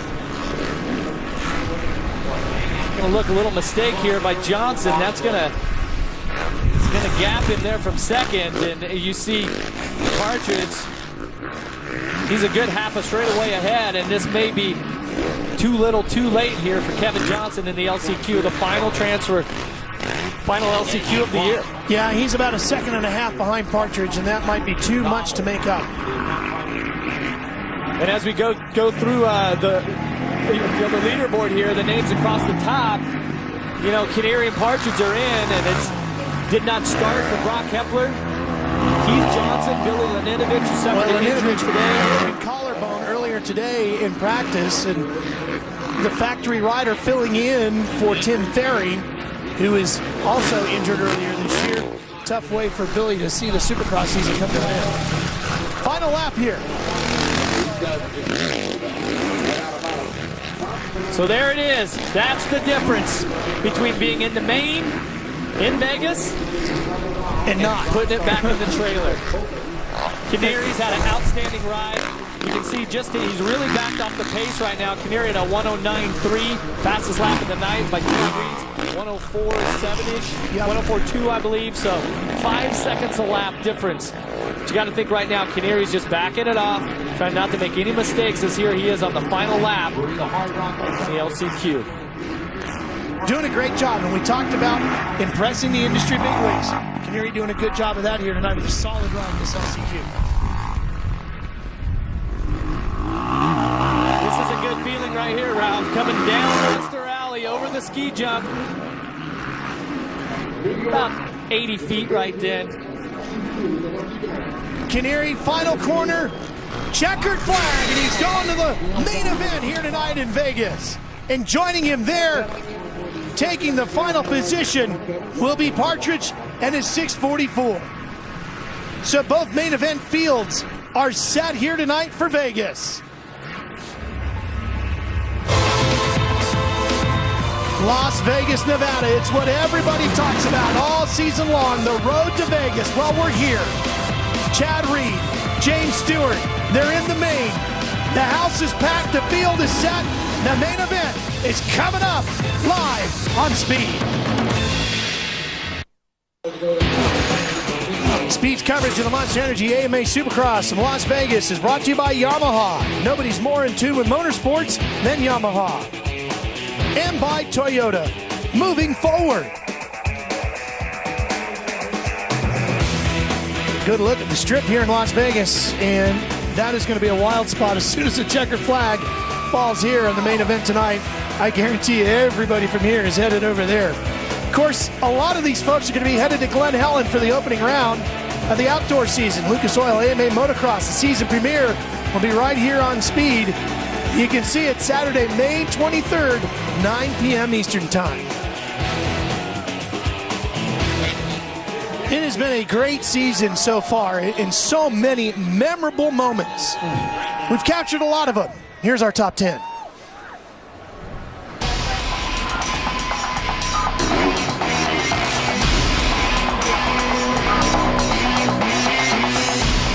Number 10. Oh, and it's James Stewart who makes the first statement as he gets the whole shot. Wow, he's down! They're both down! They got together, they're both down! And Stewart is down hard! Grant's gonna take the lead away! Oh, he's got a top block on his... Oh, he sure does! Like it's we on said, the brake side, it's on the brake side! The checkered flag! An incredible win for Josh Grant and the Joe Gibbs team as they steal one away here in Anaheim 1. Number 9. The familiar 199 of Travis Pastrana resurfaced on the Supercross scene in St. Louis, putting on a show for the fans, but unfortunately, the night would not go as planned. So this is it. Can Travis Pastrana make it in the main event? It is one and only Supercross appearance. The pressure is now on. There it is! Pastrana, something happens to the bike. Pastrana is done. These guys are great. I really apologize for being so dirty, but I really wanted to be in that main event, man. Christophe Pourcel returned from a potential career-ending injury to claim his first American title in dominating fashion. Christophe Pourcel, one of the best stories this year, on his way to winning another championship for Mitch Payton and the Pro Circuit team.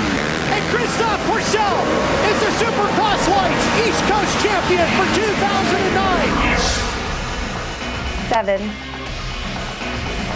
Jason Lawrence. Few riders have had such a combination of talent and self-destruction. Unable to defend his #1 plate, Lawrence showed up on the Supercross start gate in Daytona and came up just short of winning the race. J-Law will finish the season on suspension. When the 2008 Lights champ returns to stadium racing, will he be Dr. Jekyll or Mr. Hyde? Number 6. And here comes Nick Wettig to the inside. He's going to force his way by. He's to the inside. He's lost, stands him up, takes the spot back. Wow, what intense battle in the LCQ. Here he comes to the inside. Right. Total commitment to the outside. He's got it to the left. And the position goes to Nick Wettig. Woo! Jacob Marsac takes the win, and Nick Wettig takes the final spot. Number 5. These riders usually make Supercross look easy, but sometimes the sport gives them a reality check.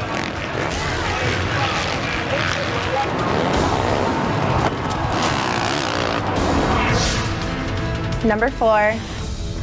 Here it is, the checkered flag, an incredible win for Josh Grant, and Blake Wharton is going to get his first career Monster Energy AMA Supercross Lights East Coast win, his first Supercross win in the Homestead race. Ryan Villopoto a Supercross winner. 3. The champion for 2009 on the West Coast Tour is Ryan Dungey. Redemption time for the Rockstar Makita Suzuki rider as he makes up for losing the title a year ago. He has done it. Number 2. In Jacksonville, Reed and Stewart started squaring off in practice, then got a little too close for comfort during the main event, which led to high emotions after the checkered flag. I don't think a friendly chat will settle this one.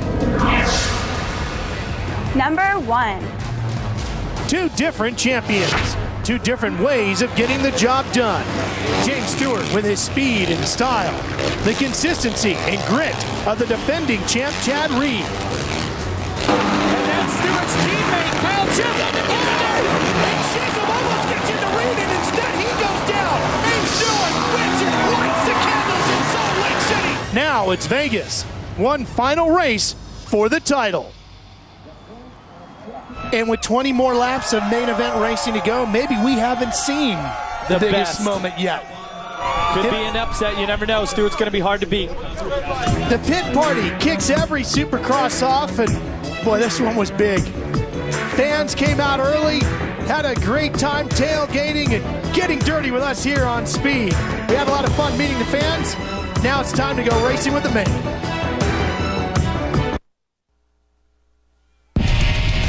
Once a year, they come together on the track. When East meets West, anything goes.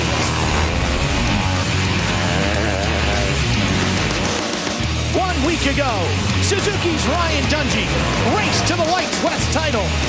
The champion for 2009 on the West Coast Tour is Ryan Dungey. The Midwestern kid with the California Golden Boy good looks finally fulfilled his potential and gave Suzuki their first championship in 6 years. Had my heart broke a couple times, but you have to fall to become a champ. Kawasaki's Christophe Pourcel comes to Las Vegas already a big winner. And Christophe Pourcel is the Supercross Lights East Coast champion for 2009. The super fast Frenchman not only captured his first AMA championship, but he did it against all odds. A year ago, Pourcel could barely walk, much less race. That's the kind of comeback story that made this town famous. we're ready to drop the gate on Supercross's only all-star race. The East-West Shootout from Las Vegas, Nevada starts right now. Monster Energy AMA Supercross and FIM World Championship. This is it, the Dave Coombs Senior Memorial. The big showdown between the East-West. The Shootout, live from Las Vegas, Nevada. Hi, once again, everybody. Ralph Shaheen and Jeff Emig with you, and another special guest in the booth this season, the greatest of all time, the GOAT, Ricky Carmichael, joining us here as we get ready for the main event from the East-West Shootout. Ricky, always great to have you with us, pal, but usually when you come around, weird things happen, so we really like seeing you here. What do you think is going to happen here in our East-West Shootout? How do you like it, how it's shaping up? Well, I think it's awesome. We got the best from the East, the best from the West. Ryan Dungey has had a lot of success here on the shootouts from previous years. This is his type of track, but very impressed with Purcell this year, so we'll see what happens. It is a great field of riders ready to go in this main event between the East and the West as they battle it out, some of the biggest names in the sport. And let's take a look at the graphic of the lineup and what they bring to the table here. Dungey, Weimer, Purcell, and Stroop, probably the biggest names in the lights class, and they're all winners. Well, this could be the time, for an upset right now, but like Ricky said, the champions are looking pretty strong here tonight. Well, we had an opportunity earlier today to catch up with some of these big names to talk with them about the main event here tonight. The East-West Shootout I think is important just mainly because both coasts come together, and I think it's a good chance for it's a good opportunity for everybody just to meet up and see who's going the best. I think a little bit of bragging rights. Obviously, there's no championships to be won. It's just a race, and but mainly more have fun and go for the win. The most important thing for me was the championship, so I just get it, and then tonight the goal would be to have fun on the track and try to win the race. Then you got no pressure after the title, so you just have to ride and go on your way, try to win. Yeah, for sure every year it seems to be, it's the 20 best from the East, 20 best from the West. So definitely the field is a lot deeper, which I think is actually a good thing. You're not dealing with as many lappers, and so I think it's actually a good thing. The West Coast guys they were tough, and I just want to see their speed, and I know they're going fast. I raced them the year before, but it's going to be good. I think the track looks fun, and I think it's going to make for good racing. Oh, the East-West Shootout's a big deal for me. It's kind of my last chance to try to get my win, and I'm going to try my hardest tonight and go out there and just ride smart and try to bring this thing home, and then I'm going to carry that momentum in the outdoors. Well, you can hear how important it is to each of these riders to try to win this very prestigious race. As we get closer to the start, let's check in for a progressive pre-race report with Aaron Bates. The number 19 of Jake Weimer has had the most successful Supercross light season of his entire career. Unfortunately for him, he just came up 5 points short of winning his very first Supercross lights title. He said that he does extremely well on hard packed tracks, so tonight this track might play in his favor. He might just be the wild card. In fact, he said he's got a chip on his shoulder. He's looking for some redemption and some personal pride. He's 100% ready to go. You've heard us talk a lot about the entourage that each of these riders has and how important they are to their success on the track. We'll take a look behind the scenes at the entourage of Stewart and Reed when we return. Speed's coverage of the Monster Energy AMA Supercross in Las Vegas is brought to you by Kawasaki. Save big during Kawasaki's Green Line event. See your dealer today. And by RockyMountainMC.com. Your one-stop shop for parts, apparel, and accessories. Get ready. Don't forget, we have our speed trivia question going on tonight. In the last 10 years, who won the closest Supercross class championship battle? Was it number 1, James Stewart, 2, Chad Reed, 3, Ricky Carmichael, or 4, Jeremy McGrath? To enter, either text your answer, the number 1, 2, 3, or 4, to speed 3 or 773333. Standard texting rates apply, or you can log on to speedtv.com. Keyword SX. The winner will receive the 32-gigabyte Apple iPod Touch. Stay tuned to the end of tonight's show. We'll give you the correct answer to tonight's Speed Trivia Challenge. Good luck to you. Well, the fans are getting excited. Part of it's because the Jägermeister freestyle team put on a tremendous show. The Rolex Sports Car Series returns to the extremely challenging New Jersey Motorsports Park. Get on board and be prepared for the unpredictable excitement of the Rolex Sports Car Series. Live from New Jersey tomorrow, 1 p.m. Eastern, only on Speed. Back inside Sam Boyd Stadium, the Jägermeister freestyle team has been thrilling the crowd. A couple of the biggest names in freestyle motocross are part of that team. Mike Metzger and Kenny Cowboy Bartram. We spoke with them earlier about the thrill of the freestyle team. This has been a pretty incredible year. Getting to come out and do the Jägermeister KTM halftime show. There's been some incredible racing. I think this is the tightest race in a lot of years that the Supercross Series has seen. So it's been fun to be a part of it, get to watch it every weekend, and just be here to see it. What's better than showing off for tons of fans and, thousands of people who enjoy Supercross. So, it's going to be a beautiful day, beautiful people, and that's what I like. Come out and be a part of the show. Metzger and Bartram, two of the biggest names in freestyle, and this is why the fans were so thrilled. Flips like that, you two guys ever flip a motorcycle? Not intentional. That's same here. It happened. I think it both has happened to us, but them guys are amazing at what they do, no doubt. I've seen Ricky do stuff like that during the race and still end up winning the race. I don't know about that. Is the whip your best trick? That is my best trick, but it's so old. I mean, it's like nothing anymore. Well, these guys, it's been an incredible part of the show. The fans just go nuts on their feet here in Vegas, standing the whole time. It's been a great addition. If you could do any one of these tricks, what would be the one you would want to be able to pull off? That two-handed, the no-handed seat grab, Superman, where you let go of the bike and you got to pull it back. Yeah. To me, I think that one looks the best on a still picture is when the bike is away from you. And they also do like a one-handed grab, seat grab, backflip. Well, what's so impressive is they keep pushing the limits and keep moving it forward. Supercross Lights main event, the East-West Shootout. They're in the gate. We'll have the main when we come back to Vegas. Stay with us. We're all live on Speed. Are you one of them? Because they know the East-West Shootout is up next. And Aaron, boy, you can really feel it starting to build inside the stadium. Not only is the wind picking up, the tension, the drama, it's all building, and it amounts just to when this main event gate drops. But the number 39 of Trey Kennard from Oklahoma, he is fresh off his very first victory of the season. He said he wants to go out and give it everything he's got here this weekend. It's the final round. He won his heat race last weekend. He said coming into the season, he wasn't 100% prepared, considering he broke his femur last summer at the Washougal Motocross National. He said he rode a little bit timid for the first half of the season, but he finally feels like he's back 100%. Well, he's definitely on the gas because he throttled him up in Salt Lake, and he's looking to do it again here tonight and spoil the party for both the champions. Very, very impressive. Yep. Let's show you our up close for this main event. We'll have 20 riders in the gate. The main event for the Lights is 15. Of course, Dungey and Austin Stroop winning their heats. Defending winner, Ryan Dungey. He's been pretty good at this race the last 2 years, taking it both times. Yeah, and Ricky, what do you think it is about Dungey and his riding style that at this race here that he really gets it done? Well, I think he's very smooth on the throttle.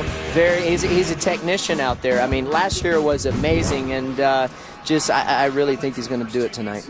All right, well, you heard it from Ricky. Let's take you back and show you how we got to this point and take a look at some of the highlights from earlier tonight. This was the start of heat number 1, and Morris got a great jump here, Ricky, but then he had trouble. After this big ski jump, that first corner to left, it looks simple, but it's been very tricky. Yeah, it has been. Really cool section right there. I mean, these guys are flying. Look at, he goes there, cuts the corner, and hits the tough blocks, and he's a victim. Oh, and Ryan right there just getting a little crazy in the hoop section there. Had to switch up his line there. Sealing right into the tough blocks. Man, face plants. Yeah, he just, here comes Ryan. a nice little victory there. Seems very relaxed this week. The monkey off his back, as we were talking about, getting that championship. Then we went on to heat number 2. A lot of time talking about Christophe Pourcel, but really this one was all about his teammate, Austin Stroop. It certainly was. He got off to a great start, and it was Pourcel that had to battle his way through. You see the red number 1 here, working his way past Wharton here, just getting around him on the outside, but he had some problems throughout this race. And he had to deal with Lemoyne, and this is one of those times where he was pushing so hard. You can see he went right up almost over the edge of the berm, but he finally moved his second. Stroop never really challenged in this one, takes the win. He was just kind of out there quietly. Now here's everybody coming back, getting ready in the starting area. This is such a different racetrack, Ricky, where you go through Monster Alley, then you kind of got to work your way back out into the start gate. What's that like? It's a lot different, like you said. Pretty neat when you go out there. It's a big, long sweeper in the back, and kind of give yourself a time to rest and lay it down. Big old sweeper back there, real fun. Yeah, no doubt about it. And you see some of the riders coming off of the parade lap, gives them a chance to take a look at the track just before the main event, see if they've put any water down, if there's any ruts, if the track has changed. It's a safety thing, plus it's something, to try to gain an advantage. And I tell you, this is where the guys that are confident, they shake off the nerves. The guys that aren't confident, they just don't feel good about what's going on. This is where the nerves start to set in. Wouldn't you agree, Ricky? Oh, absolutely. And it's kind of quiet back there. A lot different than a normal Supercross where you're right there and it gets back there and it's quiet. Here. Yep. I mean, this place is alive tonight. What a great night. It certainly has. And all our speed viewers, they know that whenever Carmichael is in the booth with us, the fireworks, it's not going to rain like at Daytona, obviously, but I think we're going to have to change his nickname to Chaos Carmichael, because every time you show up, chaos unfolds, and we have a great race. That's good.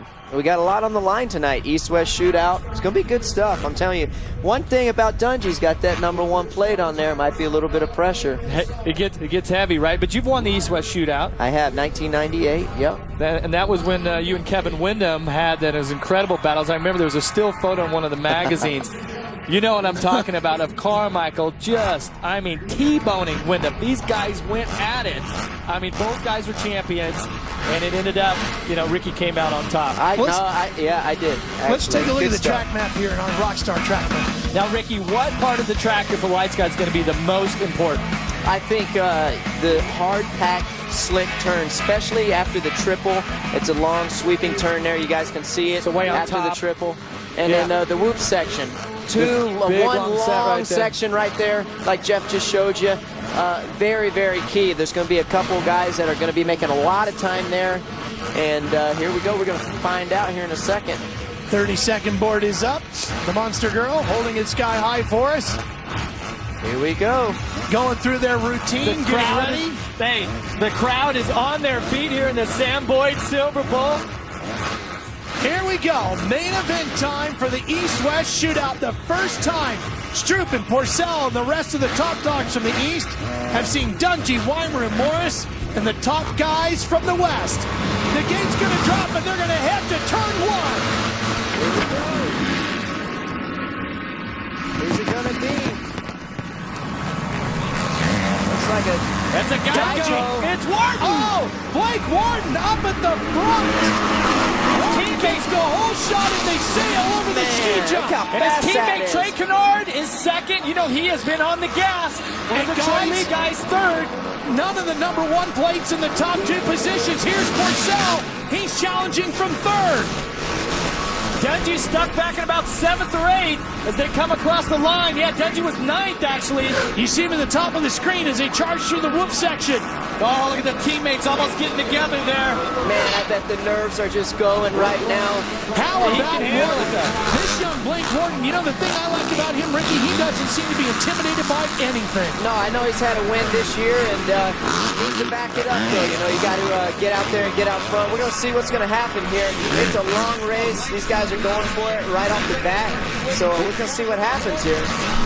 All 3 of the top 3 riders here have, they all won the Supercross Lights mains in their very first year, so naturally gifted. Look at him through the sweeper, just Pourcel trying to set him up there, swinging wide, try to get him up on the inside. Look at this, man. This is such a cool section. Very fast. And what an upset it would be for the rider in fourth, Jake Moss, if he could grab his first ever lights main event on a day today when it's the long shot day. Morton still out in front of Kennard. Porcel running in second or third.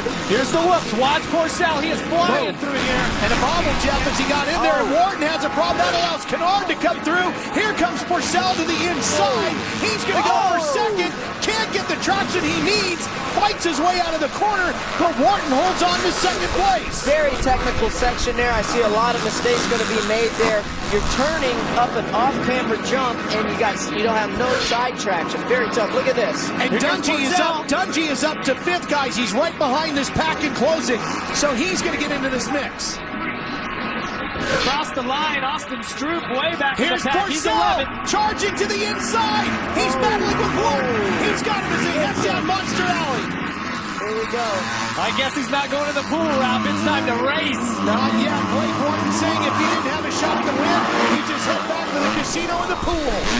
Now he's up to second, thinking about a win here tonight. I'm telling you though, Ralph, look at 42. Jake Moss, he's put in some fine rides here lately, and this team has gotten faster and better all the way through the series here. Just looks like he's kind of back there cruising. Look at Porcel from the right to the left. He's not letting off the throttle. And Jeff, here comes Dungey. Dungey's closing in. Morton gets together with Moss, and Moss goes by. Moss is now up to third. Muscled him out of the way. Gives him the shoulder. He says, this position is mine. I'm out of here. Moss charging through. There you see Dungey on the one coming in. Moss doing work. Look at Dungey, like you said, sneaking up there. So much racing left, but what a great start already, man. These guys are hanging it out. Only 3 of 15. Moss's best finish in a main event is a 5th so far this year in Seattle, so he's already got a season best and he can hold on for third. There you go.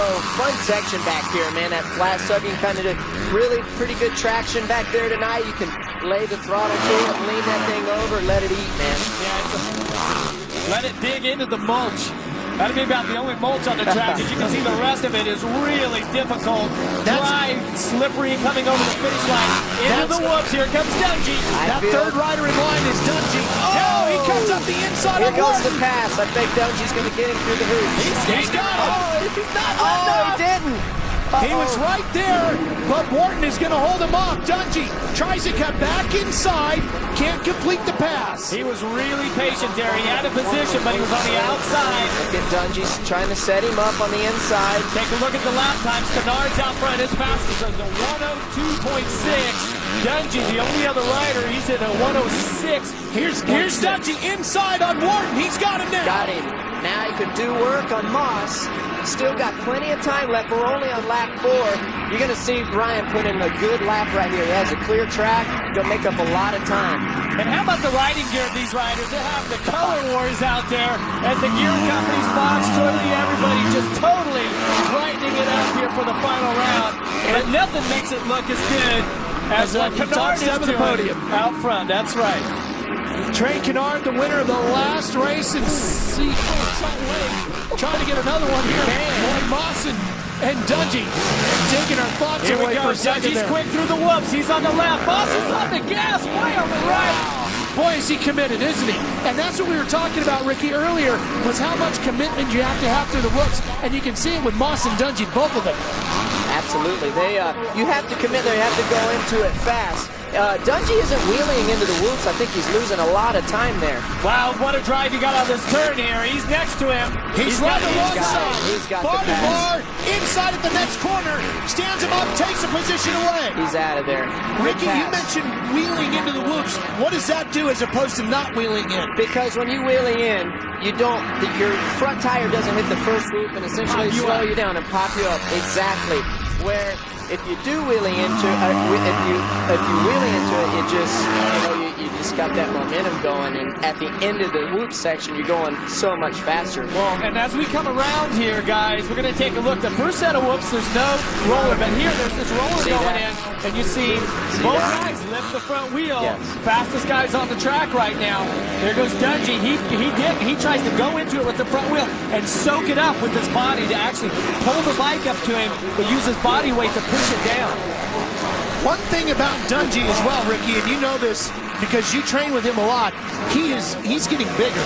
The kid is maturing not only mentally and how he approaches his race, but physically, and that's a big advantage. Absolutely. I mean, he's turning into a man. He's got a couple years of experience. Watch this replay here, guys. This is Blake Wharton, the rookie, man. and Weimer goes barreling past him, and then he makes a mistake. Weimer catches him, goes off the track. Wharton's night is over. Even Weimer went off the track there, if you guys see, man. Yeah, Weimer, there's quite a bit of runoff room there. Tons of photographers. Everybody's here for the biggest race of the season. Hopefully Jake can get into any of them. Dungey is putting it down right now. He's got a lot of work to do to catch up to those guys out front. And the problem is that Kennard, Porcel, and Dungey, all three of them running right in the 105.4, 105.6, about the same lap times. Dungey's going to have to do something special if he wants to catch the leader. He actually lost time on that last lap. He fell to 7.1 seconds behind. It was a little over 6 the lap before. Very tough. You know, this race is only 15 laps, getting close to the halfway mark here. Never know. Halfway through the East-West Shootout, live here on Speed from Sandpoint Stadium in Las Vegas. Ralph Shaheen, Jeff Emmick, Ricky Carmichael, and Aaron Bates with you. We're watching Ryan Dungey right now, sitting in third, the Supercross Lights West Coast champion. Here's a battle between teammates. This is back in around 7th position. Morris and Stroop. Morris on the 116, Stroop on the 981. Ricky, we were talking about the pro circuit team. Now, dog that they are in season competition. You rode for Mitch Payton, but they've not done very well in this race. No. Any reason why? You know, I have no idea. Even last year they didn't do that good. Actually, take that back, Villopoto. 2 years ago, they had some problems. I'm not sure. I mean, I know they got their stuff together. Maybe just bad luck, man. Vegas, you never know what's going to happen. Got to roll the dice. You see the 116, Morris in front of Stroop. Stroop won his heat earlier. Look at Stroop coming through the whoops on the 981, right side of your screen. Look at that. See that turn right there, how hard that is. You're turning, you're going up a jump, and you're on the side wall of your tire. Yeah, very technical. And if you hammer the throttle, because there's not a very good rut there, if you hammer the throttle, it'll skate out on you. But if you ease on the throttle, it's going to rough right up out of it. You can't get on it too quick. No, you got traction. Aaron, has been an interesting night for the pro circuit guys. These two battling for 7th, but they got Porcel up in 2nd. It most definitely has. And you know, with all the success that pro circuit has had, breeding champions, this is the one place where it seems like the tables have really turned and their luck has run dry. But so far, so good for them. It's been since 1999 that pro circuit has won here in Las Vegas, and the last driver to do so was number 25, Nathan Ramsey. Hard to believe it's been that long. They're really hoping to turn their luck around, roll the dice the right way. Well, they're having a good battle here as Stroop gets around him to take the position away, so moves Stroop to 7th in front of Morris.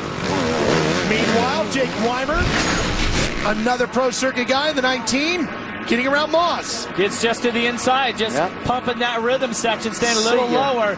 Now the Supercross guys, we've seen them triple up through there. The Lights guys, it was too tough a section. They're just double. So it's really trying to pump your way through and keep the bike low and keep that momentum going forward. Absolutely. Just not enough power, not enough power to get through there. Here's Kennard out front. And I'm telling you, it is scrambled right now because Dungey, the fastest lap last time around, was the second fastest lap. Kennard 3rd. So this top 3 is now starting to tighten up. Fitness going to play a part here. The lap times are a lot longer. The track is very technical with long set of whoops like that. You really hold your breath. Look at him wheelie into the whoops like that. Yeah, so but he upshifted to like 3rd or 4th even. You heard him out of the corner. The bike's like really laboring. That's because they upshift and just really get set to go into the whoops. And you know what's amazing too is that, you'd think Dungey would be better in the hoops there because that's normally where he shines. But hey, in the hoopties, hoopty-doos. Fight for 6 going on here, and Stroop continues to march forward. He has gotten around Brayton, who is now sandwiched between these two pro circuit guys, with Morris in 8th. The track drying up a little bit. You guys can see where the dirt's turning really light. That means that they were losing some moisture there. Conditions getting much harder to ride. And you can see there through the Mulgos, it's pretty much a one-line section. Stroop almost loses a rear end, and he's caught Moss, so now he's battling with him for 5th. Moss has got a head bob going in there. getting tired. Stick a fork in it. He's done. Maybe he's tired. He's making the mistakes mentally. He is breaking down at this point. And look who is behind him. Stroop, Brayton, and Morris. And here he goes to the inside is Stroop. Oh, he's done. And we were talking about how tough this race is for the pro circuit guys. Well, guess what? They now have Porcel, Weimer, and Stroop in the top 5, and they got Morris closing in. Hey, you got to be on your A game, bud. Here, these guys want that bragging rights. But that only goes to the winner. Right now, Trey Kennard got the position. Last lap around, Dungey was the fastest. Kennard was second. Porcel was third. Morris, yeah, there you go. More problems for Moss, just like you two called it.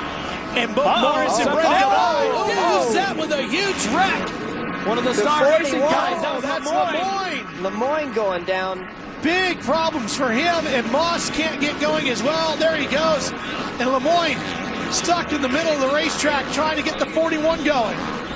Man, that's not good right there. That's got to be frustrating for David Pingree, the team manager of Moss. He stalls the engine, and Lemoyne goes to miss him. He was on the gas. It's so hard to stop. When you're in those whoops, you're committed. Throttle pinned, okay? And then the guy stops in front of you, and all of a sudden you have to switch directions?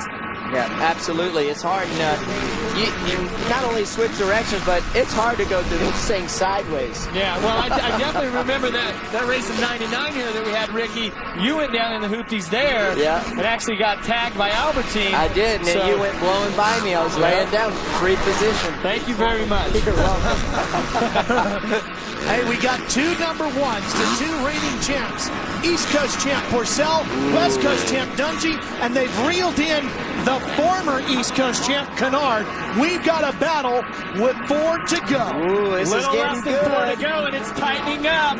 Dungey smells blood.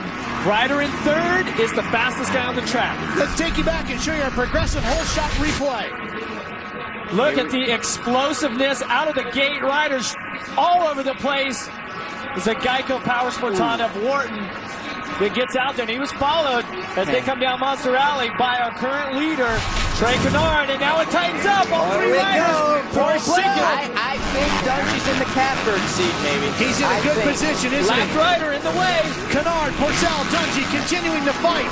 Dungey reeling in Porcel. Dungey has got to wheelie into the hoops. I mean, he is losing so much time there.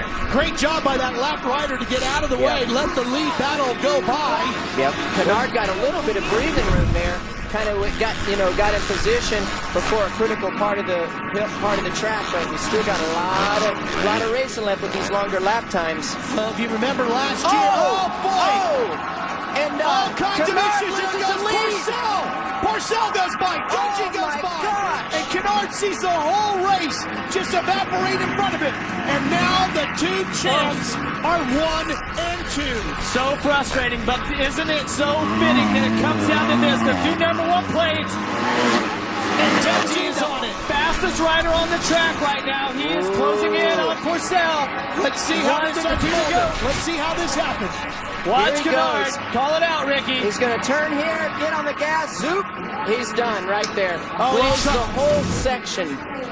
All right, so Porcel into the whoops. Dungey closing in behind him. Dungey better figure something out getting into those hoops or he's never going to get the job done. Dungey was in the situation last year when he was closing in on the prow. Look how much time, watch how much time Dungey makes up on the rest of the track, and then look how much he loses in the hoops. He definitely has lost in that split there between the finish line and where they're at now.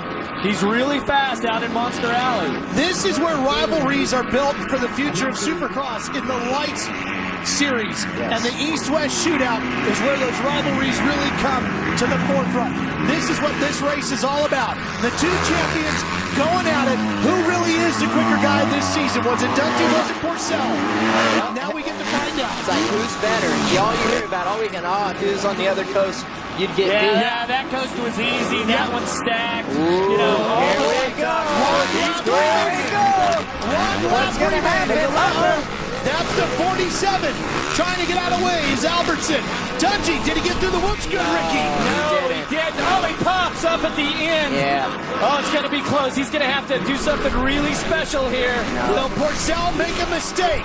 Oh, he's Iceman out there, Ralph. Porcel has been... Oh, the top block was almost in the way.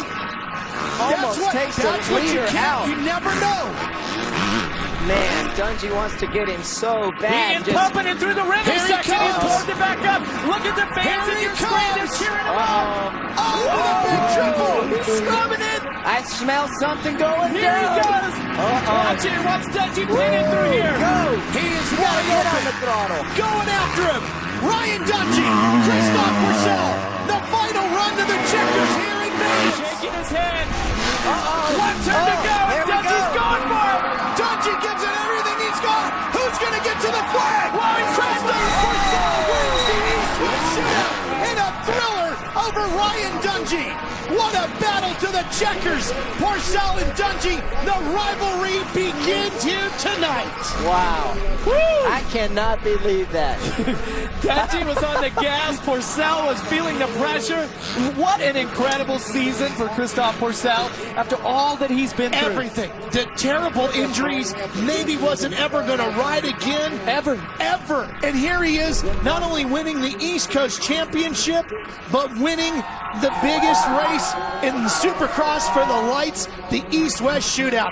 This fast Frenchman is going to be somebody to deal with for many years to come. Back on top of the podium in the East-West Shootout for a decade. He's finally won it in years. Great set streak, man. What a race. I can't believe how solid he was. Chaos Carmichael. Lieutenant again. Bringing it. We'll be right back for the podium after these words on speed. Life. And Charity Hodges and a lot of grace as they take the beat to win Culture by Storm. All new American Thunder Wednesday night 8 Eastern and only on Speed. Here's the results from the East-West Shootout. Bragging rights right here. The East, everybody thought Porcel had it easy, and then it was down a notch. Proved to everybody tonight. He was good all over the place. It appears, Ricky, that the two spots, Dungey, the bad start, and then the whoops. I said it before about Porcel. The guy is solid. He's not flashy, but he's solid, and that got the job done tonight. I think Ryan's biggest problem tonight was the hoops. I think he lost all his time there. Just could not get the drive across them that he needed. Yeah, well, let's go down for the big celebration, Aaron. I don't know if a race could be any more exciting than that one. Ryan Dungey, your West Coast Lights champion, fresh off that championship at that. You've won here 2 times. Take us through tonight's race if you only had one more lap. Yeah, I've had some great success here. I mean, second's not bad. I just got out of the gate late, and that's what you have to pay for. I charged my butt off to come through the pack, but shoot, one more lap, I think I might have had it. But I can't get mad. It was a super fun race. I charged hard, and hey, it was fun. He got the best of it, but it's racing. Life goes on. Congratulations. You're notorious for your hard work. What a season for you. And Trey, the look of frustration all over your face. You had the lead. Take us through what happened. It looked as though you lost a bit of traction out there. Man, I felt great out there and led a bunch of laps, but I didn't get the job done. Hats off to Christoph. He rode a great race. Just lost a little traction, and that was it. I missed the triple, and that was third place. So, everyone that's been behind me this season, Geico Power Sports, Honda, Fox, Planet Fitness, Honda, Fox, Dunlop, everyone's been great. Most of all, the Lord Jesus Christ. He's everything. And, man, I'm just thankful to get out of here with healthy and ready for outdoors, but so bummed I didn't win, man. I felt like I was close, but hey, life goes on, and maybe I'll be back here next year. Hey, what does it mean to you from where you started at the beginning of the season? You were a little bit timid after breaking your femur, very successful, going out strong. It feels great to be back where I think I should be, but man, I'm bummed. I don't know what to say right now. I felt like I had it, but hey, just got to keep working and get ready for outdoors. Way to hard charge all the way to the very end, guys. It's that frustration that keeps you training hard and gets you back next year. Well, our Toyota moving forward schedule. Stay with us at supercrossonline.com for the announcement of the 2010 Supercross schedule. It's coming soon. I know, all breaking out the calendars already. Can't wait to see where we're going next year, where the battles are going to take us. I need a vacation first, though. This is strenuous up here in the booth. No, you don't. If we put another one on the calendar next week, you'd be there. You'd be there. You can't get away from it. Well, you know what? Some of the things that you get for winning this race are much different than any of the others, right, Aaron? Well, guys, take a look at this. He's standing with his brand new Toyota Tundra, a nice, fancy, flashy check in his hands, straight from a wheelchair to a championship, and now the East-West Shootout winner. Christoph, what a battle it was tonight. What does this moment mean to you? You know, right now that was a good race. Ryan was just behind me, and, you know, that was a crazy race. I just gave all I got tonight, and I'm really happy right now. So, you know, all the guys were really good behind me. Kawasaki, Monster, Prosecutor, and all the guys like Paulson, Limited, Tor, Maxima, Bridgestone, Scott, Vance, Terminal Velocity. You know, this year was awesome for me, and I want to say thanks to everybody. Today you said the pressure was completely off. You got the championship in the bag. You wanted to win this one, but it wasn't absolutely pertinent to you. Are you going to be driving this new truck to the pool now? I'm going to try to drive it. You know, I'm so happy. I just gave all I got tonight, and I'm going to bring the truck. I bring everything, and, you know, I'm working right now, and I'm good, so I'm just happy. Congratulations on another victory. Way to polish off the season. Hey, if he's really Supercross, he's going to turn the back of that bed into the pool, and with that big check, he can buy all the good sunscreen he needs to outfit that party, right? Absolutely. Well, he is fully equipped, ready to go. There's plenty of guys in the paddock area that can show him how to do that at a Supercross. Hey, guess what? Reed, Stewart, 20 more laps, ready to go. And sandwiched in between the two of them at the starting gate, Ryan Villopoto. And we talked about the entourages that these guys have. Carmichael still drags his everywhere he goes. Fro, all he gets is me. But we had an opportunity to look at Reed and Reed and Stewart to see what their entourages look like. You know, there's very few selected people that I really trust to put it on the line and to talk to about things. You know, at 18 years old, Ellie and I left. We're on the other side of the world doing what we love, and it's just me and Ellie. And we've been able to really filter through people and find out who you really can trust and the people that you want in your corner. For the most part, we try to keep it husband and wife, but yeah, I mean, there's times when you're the doctor and the trainer and, you know, everything else, and so I'm pretty big on the pep talks and, you know, just being in his corner and trying to look at the big picture, you know, rather than getting caught up in all the hype all the time. Come back to what's real and what's honest and why we're here, and that's to race because he loves it. Roger, I have nothing but respect for. He's been a racer that's been at the top and the elite. You know, he's traveled the world. He's living in a country that he wasn't born in. And they're all things that I deal with from day to day. I just feel like there's somebody that understands the position I'm in and respects me. That word respect goes a long way. You know, I try to give him the support he needs and the trust that he needs in himself. You know, he's capable of winning, I think, and he needs to believe that. And in the beginning, try to figure out what he likes, what makes him tick, you know, what's important to him. And I'm sure from his side also, you know, he needed to learn to work with us. In a way, he's very easy to work with. He knows what he wants. He's not a guy that looks for excuses. If he doesn't ride good, he'll tell you it's him. So it's good to work with a guy like that because you don't get sidetracked. You know, Larry Brooks, my team manager, you know, he takes care of, the bikes and stuff when I come to the weekend. I know, you know, the bike's going to be as best as it can, you know, during the weekend. You know, my dad, you know, he's just been there my whole career. You know, he knows everything about me. I'm dad, you know, I'm dad from when he didn't have nothing to where he can have it all. And I have never changed from that. You know, I'm still the parent to tell him no. And, you know, I think he should make a different decision on this and that. And I think that worked well with me, you know, not being able to glam over into his fame. I just stayed straight dad, and it works. My mom, she's more in the background, you know, she's pretty quiet. Our mom is tougher than a $2 steak. You know, when she speaks, everybody kind of listens. If we kind of get headed down the wrong track, she's the one that snatches back and put us back on the right track. My boy Rado, I mean, he's everything from an accountant to a personal trainer to my best friend, golf partner. You know, he does everything. I would say I'm a mentor and guy to hang out with and kind of keep him in line, you know, point out the good and the bad and keep him on the straight and narrow, try to introduce him to different things outside to take his mind off of just racing all the time, because it can get kind of annoying sometimes, you know, because your life is surrounded by motocross and it kind of bombards you, and you kind of need a different out sometime in life. I trust my team a lot, and I think, you know, for me, that's been a confidence factor. You know, this year I haven't really felt that in the past, and this year I really trust it because I just see all the work these guys do. Well, James Stewart out circulating around the track on the parade lap, getting one final look at it. Chad Reed is out there as well. The reigning champ and the challenger, the points leader, James Stewart, getting one more look. Take a look at us from all the way across the stadium. Ralph Shaheen, Ricky Carmichael, and Jeff Emig with you. And Ricky, we were talking about entourages. You had a big one and a good one. Scott Taylor, JH, your mom, your dad, and Alvin Baker, your trainer. How important were they and how key to your titles? Very, very, very important. I mean, they are your support group.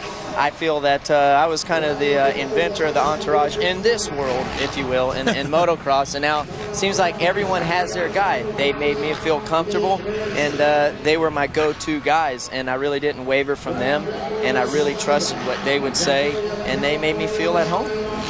It was a little different for you, Jeff. In your era, entourages weren't as huge. Well, they were big at times, but we sometimes went down the wrong path. Whereas with Ricky's entourage, you know, they really, his core group there with everybody, your mom, your dad, everybody, they all helped keep Ricky on the straight and narrow. That's why all those wins, all those championships, that's a key part of it, kept you motivated. It was all about me. Very selfish, you know, but it was all about me, and it was one goal, and that was to get me to win. And pretty neat for people to sacrifice themselves for that. But now you've got the twin babies. It's going to be less of the me and more of the we, right? That's exactly what it is. Well, it's interesting how that me scenario continues on now, and then start two-man entourage, all about him. That's right. And you know, we have this very long shot across the stadium, and you can see the camera shaking a little bit. Windy out there tonight in the bowl here at Sam Boyd Stadium. How much is that going to come into play? I think that it's dried out the track quite a bit. That's the biggest deal, I believe. It definitely has dried out the whoops. The face of the whoops are blue grooved all the way across. No traction there. The rider that can get across going to be the fastest. Well, let's go down to Aaron. You could only imagine how wound up these guys must be the night before the biggest race of their season, the dream of becoming a champion. Well, I caught up with both James Stewart and Chad Reed earlier and asked them what they did last night to relieve the pressure, take off some of the tension, and keep themselves calm. James Stewart, what he did, he took his fiance out for a $1,000 dinner at the Wynn, and he was at a dealer show. And also Chad Reed, he went gambling, he won himself $8,000, but both of them were in bed before midnight. They're lined up, their warriors, one more battle, ready to go.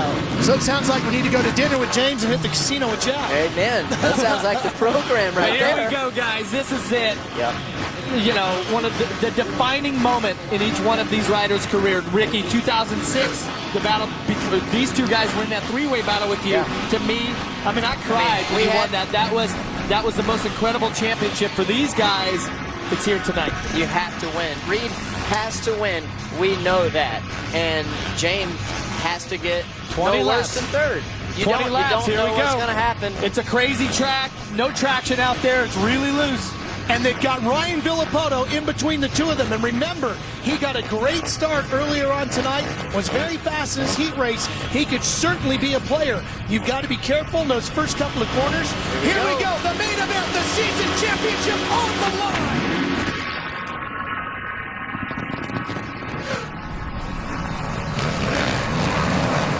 Number 7 is the 800. Mike Alessi getting the whole shot. Where's Reed?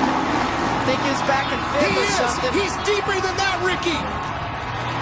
He's about ninth. He's about ninth, and Stewart is in second. A horrible start for Reed. Anything can happen, guys. It's a long race. Okay, here we go. The fastest guy through the whoops, and then there's Alessi. Stewart to the lead. Here comes Reed. He's challenging for fifth. Villopoto trying to get around for second.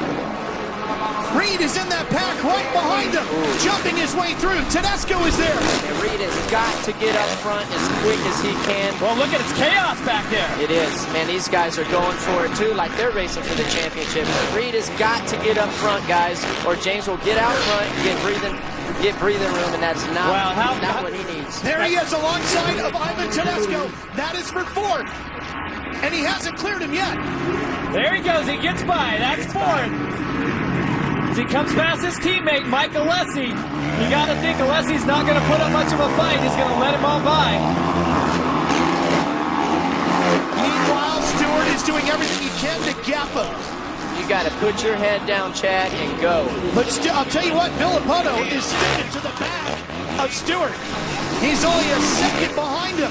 Into the whoops. Total commitment by Reed. Here goes Reed. He's alongside of Alessi. He's got it. That's for third.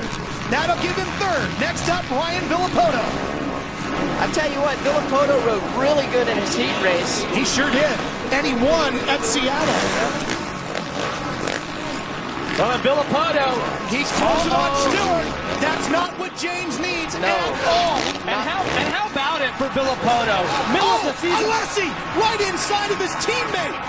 Reed's going to lose the position back. Meanwhile, Villopoto comes hunting after Stewart. Look at this. Villopoto going to try to get by James.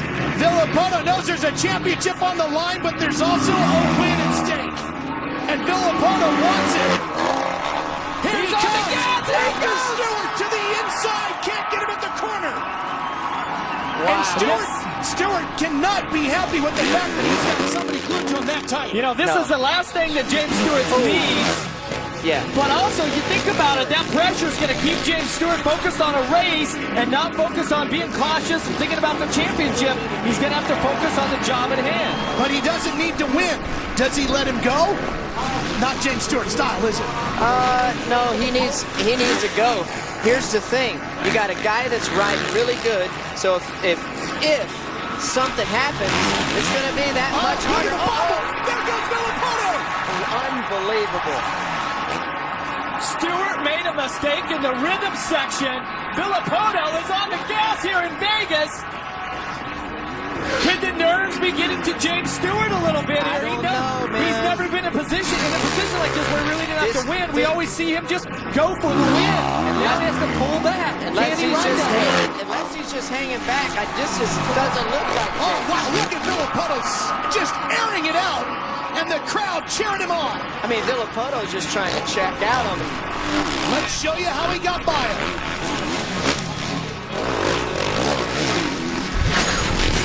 Here's the hands up. Now watch Alessi after he passed Reed back. Now he says, go on. And Chad looks over like, man, what are you doing? I'm trying to get to the front here. Then the pass for the lead. Oh, James is trying to do that rhythm lane. Look at that. Rhythm Cases it. Man, don't know if that would be a chance that I'd be taking on a championship weekend. Remember what I told you, Ralph? He had a section there through the rhythm that nobody else had ever done. He did it one time in practice. He tried to pull that trick out of the hat in the main event, and it almost cost him. That was close. Reed, by the way, is about almost 4 seconds behind Stewart at this point, but it's very early. Only lap 4 of 20. You know, I don't know, with James, if he's slowing down or if something's wrong or what the deal is, or if he's biding his time. That's really not him. I don't know if I'd change my program. It might mess his deal up, you know? He certainly proved to me at the race in Seattle where, even his dad said James only knows how to ride one way. At Seattle, it was a very different James Stewart. It was the same scenario with Villopoto out front, that he rode really smart. He rode conservative. There's Reed. There's Stewart. There's Reed. Conservative and Stewart are two words that don't really haven't gone together, but that can get the job done here tonight. You know, Jeff, it's interesting, though. I've talked with James about that, and he said, when most people think I'm out of control, I'm still in my personal comfort zone. Yeah, absolutely. That's his style. It's always been that way, and it ain't going to change. So far, it's worked for him. And you're kind of that way. You're known for getting your feet off the pegs and charging hard and all that, and when we all think you're going down, you save a lot of things that most of us would be laid up for months over. That was just my deal, you know. I mean, I wasn't scared to, you know, let the legs fall off the foot pegs, no doubt. Man, you know he's giving it everything he's got right now, man. Well, and you've been in this situation back in 2006 where the track was really, I think it was a little bit slippery than tonight even, where the three of you guys were all battling at it and you were having to push to the absolute limit, but the track is so difficult that that line between, you know, being fast and going, you know, trying to make up time, that line was so thin. Yes, slower is almost better on a track like this. Let's go back and take a look at the progressive whole shot replay. Here we go. Watch right there on the middle of your screen, that blue number 7. He gets on the brakes, but look at that, Alessi. Once again, the whole shot artist comes barreling down Monster Alley. Look at that, 3 bike links. You gotta wonder what happened with Reed. He was talking so much, Jeff, about how he finally figured out the clutch, and he just got left at the start with this pack. Well, I don't know, man. You know, in Seattle, it was a similar situation where Reed knew that he had to get that started. I tell you, sometimes it just doesn't go your way. I mean, unless you're Michael Alessi, he's at least got 8 or 9 hole shots this season. Ricky, we had so much controversy this week after Salt Lake City. Potential team tactics. Did Kyle Chisholm try to get in the way on purpose of Reed? And now James Stewart has a possibility of locking up this title here tonight. For a guy like Stewart, after a week like that, how do you get yourself mentally back in the game? You know, you just got to keep digging. That's all you can do. Throw it away. Go on. It's a new weekend. And attack the... Stewart making a mistake. Big mistake in the rhythm section. That was not the fast way to go. He didn't triple up onto that tabletop second obstacle from the end. Could the pressure be on Stewart? We are not even halfway in this race yet. There's plenty of time for Reed. Here we go. Look, he triples there. Comes up a little short. So he doesn't triple on to this up there. And when he landed in one of those pockets, his front wheel slid out a little bit. So could the pressure be mounting here for Stewart across the line? Well, let's see what the gap is between him and Reed. Last lap around, Reed was the fastest rider on the track. Villopoto was second fastest, and Stewart was the third fastest. Last lap around, full second. What is Stewart doing? He's having problems here. Is something wrong? And Reed is right behind him. I don't know. It's like almost has a flat or something. I don't know. That bike is just not running right. He is just not getting through there like he would. Oh my gosh. Look at that again. Look at that. And Reed is closing. Now remember, Stewart has to finish at least third if Chad wins. So he has to finish fourth. Fourth if Chad wins. Chad has to win. I don't know. Villopoto is on the gas. He's 7.5 seconds in front of Reed. So that's an extra 3 points that Reed desperately needs. But if something is wrong with James's bike, if it's just not handling right, maybe enough people could catch up and pass him. Who knows? Let's see what the gap is this time over the jump. It's 3 seconds between Stewart and Reed. He is definitely closing. Absolutely. Just not James Stewart. No, just don't look like him. And that's, you know, that's kind of one of those things. We still have to race these final 11 laps here. You see Chad Reed really starting to close up now. And for James Stewart to have to get out of that mode that he's in and ride at a little bit different pace, sometimes it's really tough to do that. See here, he triples that again. Now he hits it nice and clean. Got it that time. Good section. But here's the thing about James, Ricky. We saw it at Daytona. Twist the front end up. Bike shouldn't go anywhere. He still finds a way to ride beyond the bike. Absolutely. Just found a way to make that thing happen and get as many points as possible. And that's what you got to do. You points. We're live with you here from Las Vegas. Ralph Shaheen, Jeff Emmett, Ricky Carmichael, and Aaron Bates. Halfway home almost. And the main event and the season finale of the 2009 Monster Energy AMA Supercross and FIM World Championship. Ryan Villopoto, your leader. points leader, James Stewart, in second. And the man who's chasing him in the championship, Chad Reed, runs in third, but he's closing. And it's starting to tighten up, guys. You look at the lap times. Last time around, Villopoto, our leader, 106 flat. Stewart was the second fastest, 105.4. Reed, the fastest, 105.4 also. So that's 6/10 of a second that they picked up on the leader. Boy, Aaron, this battle's starting to heat up for second in the championship. It most definitely is. And guys, I'm here at Mechanics Row, and I'm just taking a look at Oscar Weirdman, who is James Stewart's mechanic. And I also was just speaking with Larry Brooks, the team manager. When I asked them if there's anything wrong with James Stewart's bike, they both looked at me and said, I hope not. But at this point, Larry Brooks just said, he goes, I think he's just riding conservatively. He knows what he needs to do to get the job done. Well, he certainly does. And he's won enough races this year, a second or third, whatever. Look at this. He's right there. He's closing up on him. The thing that James don't want to be too conservative about is Chad going to try something when he catches up to it. And that and letting his guard down, too. Both riders have spoke that they would want to win this thing clean. You know, in comparison to last week when the incident happened with another rider, you know, Chad makes some gnarly move on James here, puts him in the cheap seats. He can penalize himself, okay? These guys are champions. There's been some bad blood here lately. The gloves came off, but, you know. Oh, man, he was right up in the front wheel. On the front wheel there. Panic grab. Maybe the pressure's getting to him. It's, you know, we have to go back to another Yamaha rider, 1992, Damon Bradshaw, my teammate, for the final race. Just mentally could not get it done of what he needed to do. Stewart's certainly in a better position than what Damon was that day. And there's so much pressure to win this championship. You saw James Stewart, mechanic Oscar, cheering him on. They're catching Nick Way. And Way's going to kind of take the line away from Stewart a little bit, and that's going to help Reed even more. Wow, this track, Ricky, Ralph, it is so tough here. Look at Reed. Now he's on the prowl. He's feeling good. You know when you're catching the guy. Last time around, he was 2/10 of a second. Look at all that traffic, What is he doing? All kinds of traffic, too. Look at he gets messed up by the lappers. James does. And Reed closes in even more. Watch the crowd get on their feet now. He's going to let Reed go. Look at Reed won't go by him. Reed will not go by him. He wants to pressure him. Why isn't Reed forcing this quicker? I think Reed, I think he wants to let Reed go by. But why isn't Reed forcing the issue? It looked like he had a perfect opportunity there. He might be waiting towards the end. Mike Gosler cheering his guy, Reed, on. Boy, he had a perfect opportunity there, and he lost a lot of time. He did. Well, if you really think strategically in how this is, that the whole season Chad Reed has wanted to pressure James Stewart into a mistake. He's felt that that's how where the advantage is. Okay, now right now James is totally content with letting him by, but he didn't go by.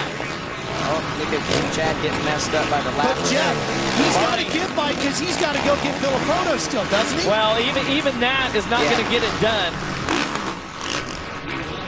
I don't understand that. Yeah, I definitely, if I was Reed, I would have gone ahead and taken the position and let it be. But, you know, who knows? Maybe he was kind of, you know, worried about what Stewart was doing there. If he tried to go wide on him, you know, because Stewart went to the inside, he certainly didn't want to be on the outside of him in any way. But yeah, I'm telling you, James Stewart, he's handling the pressure. 11 wins this season.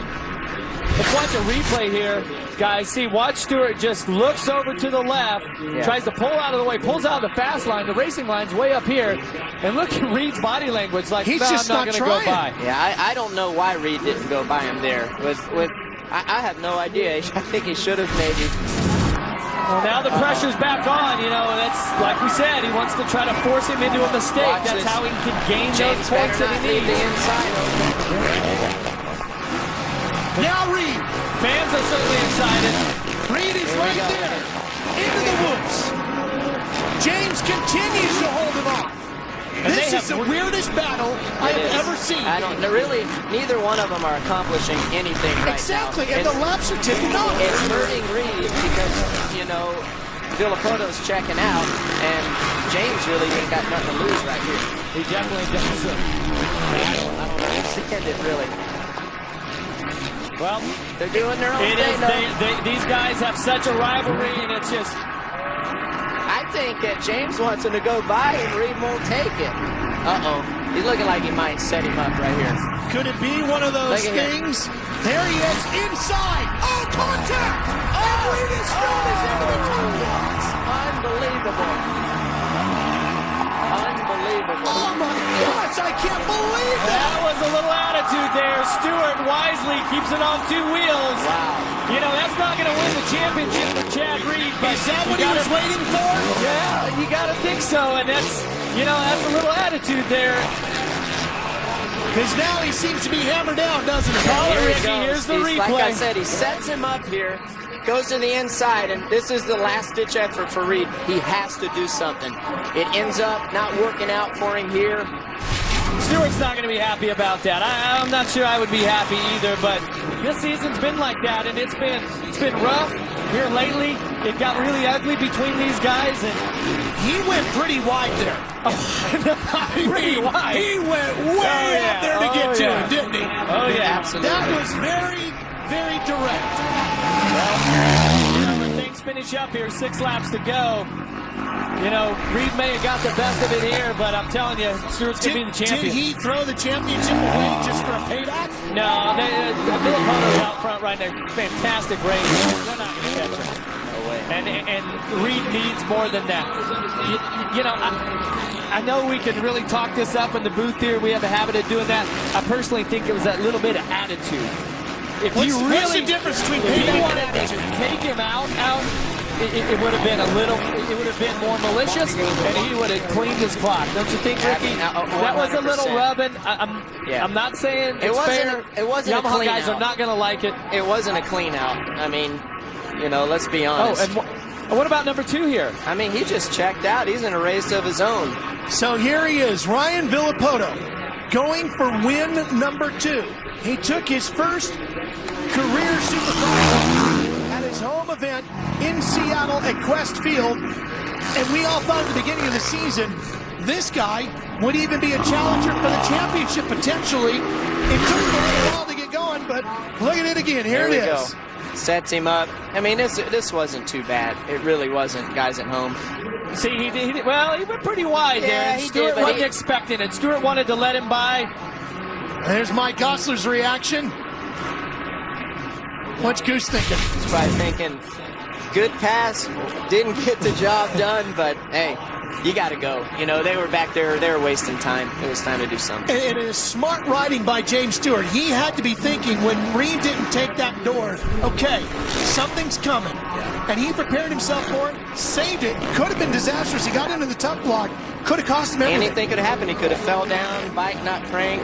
I can't believe this guy right here, man. You know, I hate to go on record with this, but, you know, I did call Villopoto out, you know, when I was doing the analysis. I thought that the rookie could win 2 main events. And if you guys could correct me if I'm wrong, but Seattle was 1. Yep. Yeah. Tonight would be 2. Okay, yeah, so that's correct. My crystal ball's working, right? I mean, this is phenomenal. I don't know about that. But it did take Villopoto a little while. I'm not saying you said he's going to win 2. I think you said he's going to win races. It did take Villopoto a while to get going this year. It did. I got to give it to him. I mean, he's riding good on a gnarly track. Stewart will have lost 2 points to Reed if they finish this way, but James will be a 2-time champion when this one is done. One of the most incredible championships that we've ever had. Close, a bitter rivalry in the end when they kept it really clean all throughout the year. And how about this for Villopoto? Middle part of the season with that illness. At first, we didn't know anything about it, and he's having trouble getting a top 10, totally off the radar. Goes home, gets some rest, gets healed up, comes back and wins 2 races. And Very Ricky, impressive. he's going to carry a tremendous amount of mental momentum out of this season now. 2 wins, tail end of the year, as they get ready for Anaheim 1 in 2010. 100%. What a great way, if he seals this deal off, what a great way to build the momentum into the outdoor season and next year's Supercross. He's gaining some valuable experience here. And for Villopoto, who was the multi-time lights champion, indoor and outdoor dominant, one of the fastest riders that we've ever seen at that point. He came into Supercross this year and it looked like he had lost some of the magic. Yes. Here, right he in gets the his end. foot off there. Well, he missed that little kicker, that divot right off the tip, but he's in total control right now. This is a phenomenal night for the Monster Energy Kawasaki team. As you know, I'm pretty close with those guys. This is the actual bike that I did my start feature with, and I'm telling you, it's a pretty cool deal. I won championships with the Kawasaki team. Ricky won championships, and Villopoto taking some steps forward with his team also. Absolutely. Well, Ryan Villopoto, a big-time gun collector. I asked him how he celebrated after winning in Seattle, and he said he ordered up a big one. And look at that. He might be ordering up another one. Villopoto just laps 29. Andrew Short on the Red Bull Honda, third in points, locked in, but definitely not having the night that he was hoping for. Because Andrew's running an 8th as the white flag comes out for one more lap. And Short, we were all looking for him to win a race. That was his goal this season, and he's came up short. Yeah. Man, it's so cool to see the adversity he's been faced this year. Everyone kind of wrote him off. I was actually surprised. I thought he would have done a little bit better at the beginning. Now he's going to seal it up. Well, you had some growing pains too. Never made a podium in your first season, and then you backed it up. You learn. What's that they say about you learn more from your losses than your wins? You know, type of thing. Absolutely. And I was there with you, Ricky, in your first season. It was ugly for all of us. I beat the traffic home a lot of times. Ryan Villopoto. He's pumped. He is psyched on his way to his second career Supercross win. In his rookie season. Right now, 6 seconds ahead of Reed, 22.5 seconds ahead of Stewart. The crowd really acknowledging Ryan's. Here he comes, Ryan Villopoto, making his way to the checkered flag in his second career win as he lights the candles here in Las Vegas. Very cool. The fireworks go off, and Chad Reed comes across in second. Where is James Stewart? Reed will finish second tonight. The confetti is flying. He'll finish second in the championship as well. Making his way through the confetti. Here he comes. James Stewart. He will do it. He will win his second Monster Energy AMA Supercross and FIM World Championship. In one of the wildest championship seasons in Supercross history, James Stewart is the man on the top step of the podium with the #1 plate.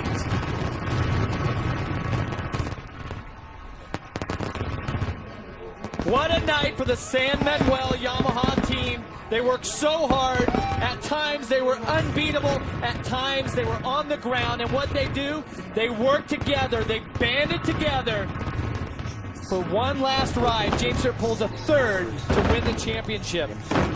Ricky, we've got the king of Supercross and Jeremy McGrath. We've got the greatest of all time and yourself. Where are we going to put James Stewart? I mean, you can't. He is the fastest rider ever, I think. This is an elite group. He's a good guy. Look at the emotion, man. It has been an unbelievable season of plot twists. James Stewart has battled through so much. Yeah. He's won so many races. This was his 11th win this season. He's had 11 wins. He finished his third here tonight. We saw a maturing process with James this year. He battled through pain. Remember his tooth back earlier this year. The troubles, Jeff, where he fell those couple of races. Think about it. Think back, all of our speed viewers, the image of James Stewart after Anaheim 1, walking off. Aaron Bates gets with him, sticks the mic in his face. The frustration. I crashed. That's what it is. Difficult. Who were the two men standing right by him? His father, Big James, and Larry Brooks. It's gonna be okay. 19th to champion. Ricky, you had that type of season. And that's Larry. When you crashed in the first round and you came back to win it.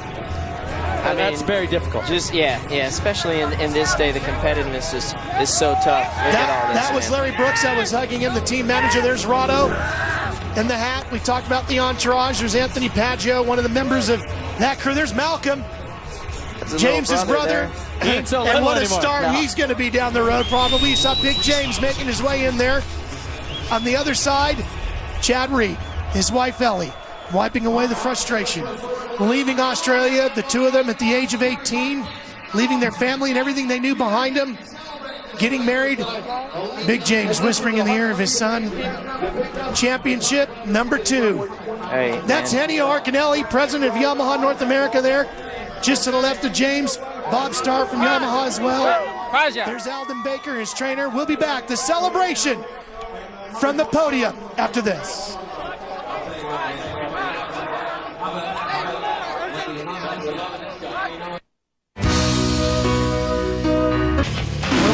The season and drop the gate in Anaheim, everybody immediately starts thinking about this place because this is where the champions get crowned. It was a long season, 17 races as we crisscrossed the country, coast to coast, border to border. These guys battled out at bar to bar one more time, and when it was all done, James Stewart was the champ. There is the victory podium. You can see the mass of humanity gathering in front of it as we get set to hand out a lot of hardware. A couple of cameras down there too, yeah? Yep, the road to Las Vegas. It's been a crazy path as we charge all over the place, even up into Canada. And apparently it all ends on the podium here tonight, the Monster Energy Podium. And you can see James Stewart is going to be on that top step with a 4-point difference between him and Chad Reed. Andrew Short, a great season, finishing in 3rd. Well, Aaron, let's meet him. What a night, you guys. James Stewart is overwhelmed with emotion as he takes home his 2nd Supercross championship. James, it was a long, hard battle. Take us through tonight's race. You even had a little bumping and grinding, but you made some uncharacteristic mistakes for yourself. Were you starting to crack under the pressure a little bit? What was taking place? Crack under the pressure. You see this right here? That's number 1 right there. No cracking under pressure. I knew, Ryan was running really good tonight, and I knew what I had to do to get the championship, and it was good because I kind of let him go to get a good gap so Chad couldn't catch him. And, man, that just shows what kind of rider Chad is, man. He did. So I got this number 1 plate, Samuel, Yamaha, Red Bull, everybody from Alpine Star Boots, Bell Helmets, Nike, Oakley. Man, I am so happy. You guys don't understand. Take us through the move that Chad made on you. And obviously, it could have been a little bit rougher.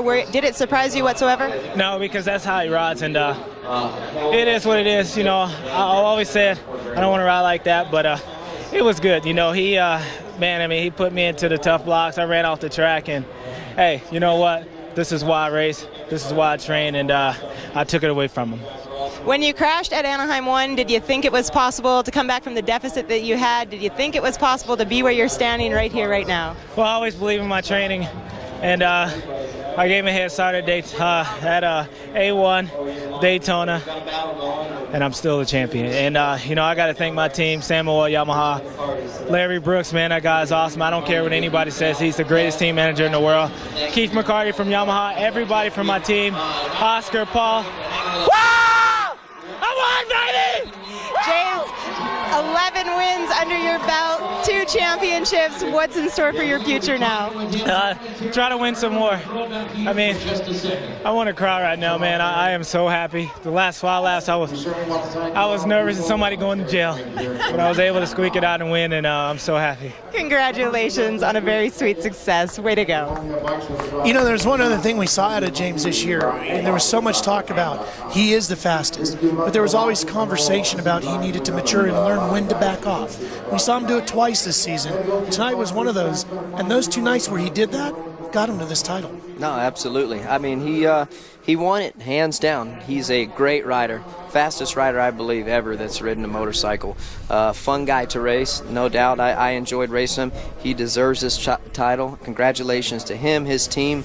It's pretty neat to see where he came back from. And the entourage will definitely be celebrating tonight. And 2 championships in a row for the San Manuel Yamaha team. A lot of stuff happening over there. Larry Brooks doing a good job with that team. We'll be right back. We'll hear from Chad Reed as well. The victory podium. James Stewart is up there. Folks from the FIM and the AMA there to present him hardware. We'll be doing all of that in just a few minutes. As we take a look back towards the strip, here are the final results from tonight's season finale. Race number 17. Kevin Windham, one of his better rides tonight, finishes 4th. Ivan Tedesco, top 5. Michael Alessi had the whole shot, comes back to finish 6th. Nathan Ramsey up there with the 9th inside the top run. 10. You know, with all that drama going on with the championship, we didn't get a chance to go back there, but Davi certainly some Millsaps, fine top ride. 10. Yep. Working our way through the final 10, Heath Voss takes the final spot in tonight's main event. We go back to Aaron. Chad Reed is known as the grittiest rider out here on the track. He did not give up, not even down to the very last lap. Chad, let's start from the beginning. What happened at the start? You had a poor start. If only you had the one that you had in your heat race. Yeah, that would have been nice, but you know what? James rode a great year. You know, you can't take anything away from him. I gave it everything I had. I was there every weekend but one, and we got a 7th. But you know what? It was a great year. You know, I want to thank everybody, a whole team at Rockstar Makita Suzuki. I had a blast all year long. My wife Ellie, she was there through the thick and thin, and you know, I think we achieved a lot this year. So you know, we're going to hold our heads high and work hard, and you know, as always, we'll always be back bigger and stronger next year, and I think it's going to be a great year. Round lap 7, you had an opportunity to make a pass. You didn't do that, but then their opportunity did arrive. You did make a pass. However, it could have been a little bit more aggressive. Take us through the pass and being aggressive up in bars with James. Yeah, I mean, I just, what can I do? I needed to win the race, and he needed to finish 4th, and the likeliness of that happening was pretty low, and I just had to sit on him, you know, and hope that he was going to make a mistake, and he rode a solid race. He was smart and, you know, did what I would have done. So, you know, I put aggressive pass on him as he would have done to me, and, you know, like I said, it's been a tough year, and we're definitely tempers have got high, and you know, like I said, we'll regroup and be stronger than ever. Putting in such a hard-fought battle all season long, coming up 4 points short, how disappointing is this moment? Oh, I mean, it's really, really disappointing. I mean, everybody wants to be the champ, and you know, to come this close, it's heartbreaking, but you know, like I said, you're gonna go home, regroup, and come back strong. You know, me and my wife, we're gonna have a good time here, a little vacation, and you know, get ready to have some fun again. I feel like I got a lot more fight in me, a lot more racing in me still yet, so we'll see. Congratulations on a very successful season and definitely a well-deserved vacation. Yeah, thanks a lot. I want to thank everybody at home, and you know, for all the true fans out there, you know, I love racing, and we'll see what happens. We might be racing in a few weeks. Chad Reed comes home 2nd in the race, 2nd in the championship. How about Villopoto? He's 2 as well, 2 wins. We'll talk to him when we come back. Rebellion. Supercross. Monday on Speed, the Governor, Arnold Schwarzenegger, pays a visit to Supercars Exposed. Check out a hydrogen-assisted, turbo-powered Ron Scorpion Roadster. Strap in for Supercars Exposed, Monday night, 9 Eastern, exclusively on Speed. Well, let's head back to Aaron.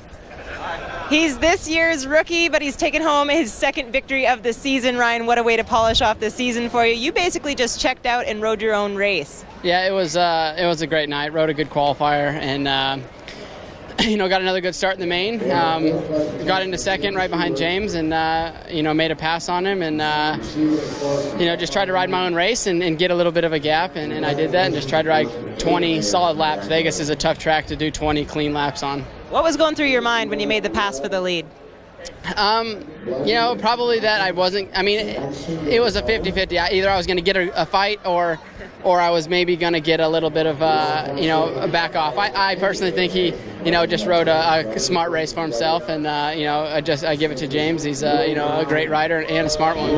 Congratulations to you. You overcame so much adversity. What a way to finish off this season. Here's the final installment of the Speed Trivia Challenge and your chance to win that 32GB Apple iPod Touch. In the last 10 years, who won the closest Supercross class championship battle? Was it James Stewart, Chad Reed, Ricky Carmichael, or Jeremy McGrath? The correct answer, got am I right. Ricky Carmichael won the 2006 title by 2 points over both Reed and Stewart. Remember, the winner gets a 32GB Apple iPod Touch. Cool. That was quite a battle that year. Quite a battle. We'll be right back.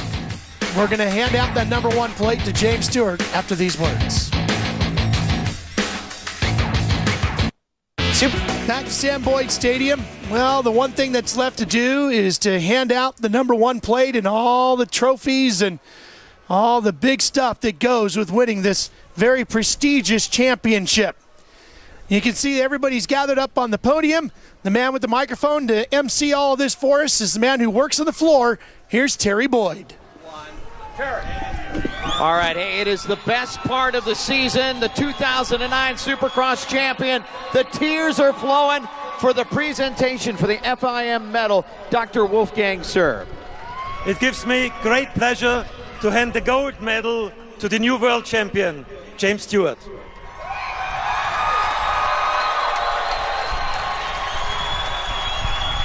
Now, for the presentation of the AMA #1 plate, the president of the AMA, Mr. Rob Dingman. James, it was a hard-fought victory, and I have something you want. On behalf of the American Motorcyclist Association, congratulations, our 2009 AMA Supercross and FIM World Championship champion. Congratulations. $100,000 check, the tears rolling down the cheeks. Ladies and gentlemen, I present you your 2009 Supercross champion, James Stewart.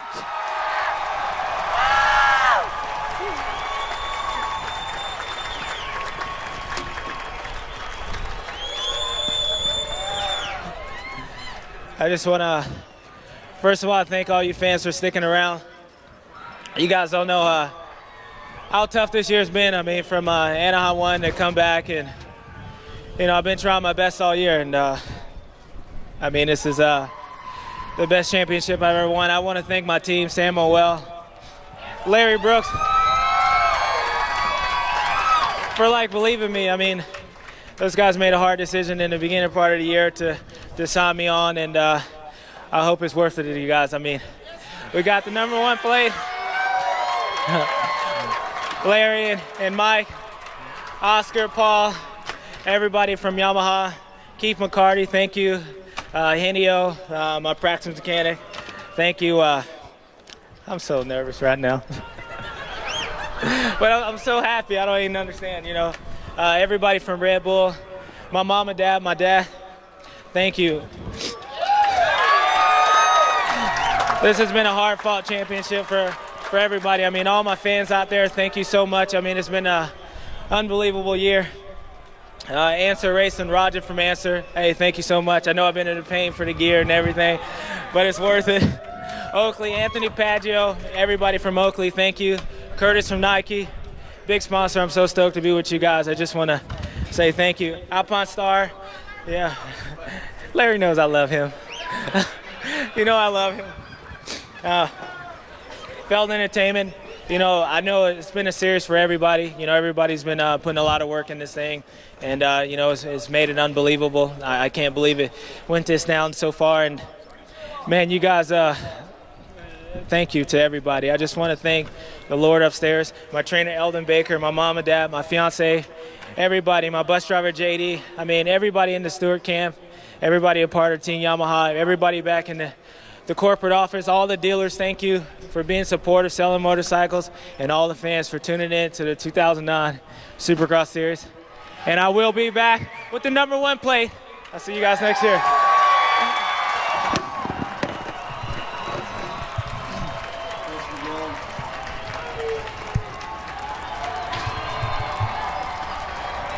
Well, there he is, your 2009 champion, James Stewart. And again, you just got to wonder how far he's going to take this. This championship #2, all the wins he's racking up. What is left for James Stewart but just more of an attack on the record book, Ricky? Yeah, it's a great feather in his cap, no doubt. This is #2, probably 2 of very many to come. He's a great rider. There's no doubt about it. He fought a lot of adversity this year and got the job done when he needed to. Well, one thing that I'm going to take away from this championship is the Stewart-Reed rivalry, and this thing isn't over yet. And you got to think that next year, with Villopoto gaining some momentum, you know, if he has a good offseason here with the motocross, that we could have another three-way battle in Supercross 2010 like we did with you, Ricky, 2006. So still, Supercross, this is the crown jewel of our sport. We've seen these riders just give it everything. The teams give it everything. And now, you know, Stewart, he's on top for the second time. Well, Larry Brooks has orchestrated the last 2 championships for Sam Manuel Yamaha. He's standing by with Aaron. Well, I can tell you this is not the look that he had on his face when he entered here at Las Vegas this morning. Larry, what a long, hard-fought battle it was this season. Obviously overwhelmed, overjoyed, but you guys worked extremely hard for this one. This was a great victory. I've almost lost my voice, so I'm going to struggle through this for sure, but I can't thank James Stewart enough. I mean, we hired him, brought him in, and he did a great job for Sam Manuel, for all our sponsors, Yamaha. It was a great year. I mean, he rode that race like a champion. He knew what he had to do.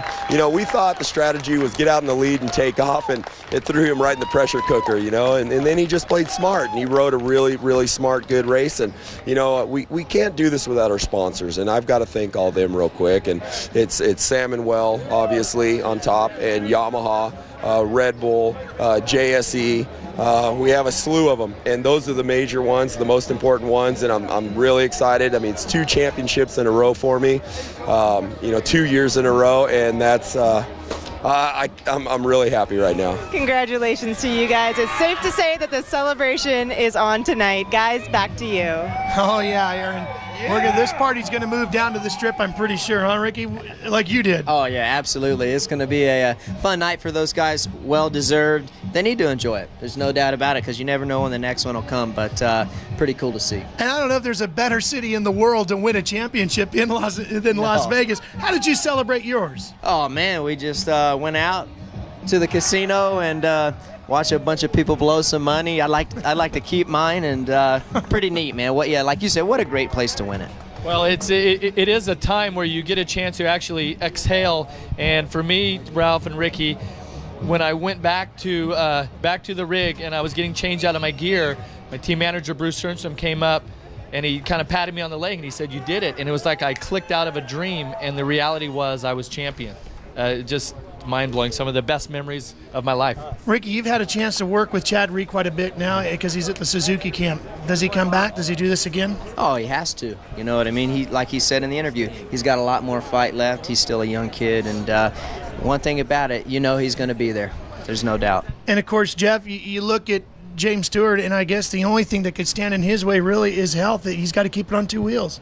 Well, he definitely proved that he's fast. You know, I mean, he's one of the fastest riders on the planet, but there also is going to be other factors next year. Like I said, Villopoto's getting momentum. Chad Reed, you know this is going to be sore all summer long. Ryan He's Dungey. going to think about that. Ryan Dungey is going to be moving up. It's going to be something to see. The 2009 Monster Energy AMA Supercross season got underway live on Speed at Angel Stadium in Anaheim. And boy, that was a wild one. As Reed and Stewart got together, and we thought, boy, this championship is upside down. And they marched on through the rain and through battles at different venues all across the country and into Canada, changing the points lead back and forth. One guy up, one guy down. And Speed was in with you all the way through it. And we got to take this time to thank all of our great crew at Speed for bringing this to you. Live events from the Georgia Dome and Daytona and Anaheim, and here tonight at Las Vegas. It's been a great ride and a tremendous championship, as we've seen once again. Supercross providing some of the best racing you'll find anywhere in the world of professional motorsports. For Aaron Bates and Jeff Emig and our pal Ricky Carmichael and the entire Speed crew down in the truck and on the cameras, I'm Ralph Shaheen. So long from Vegas. Congratulations to Ryan Villopoto and our new 2009 champ, James Stewart.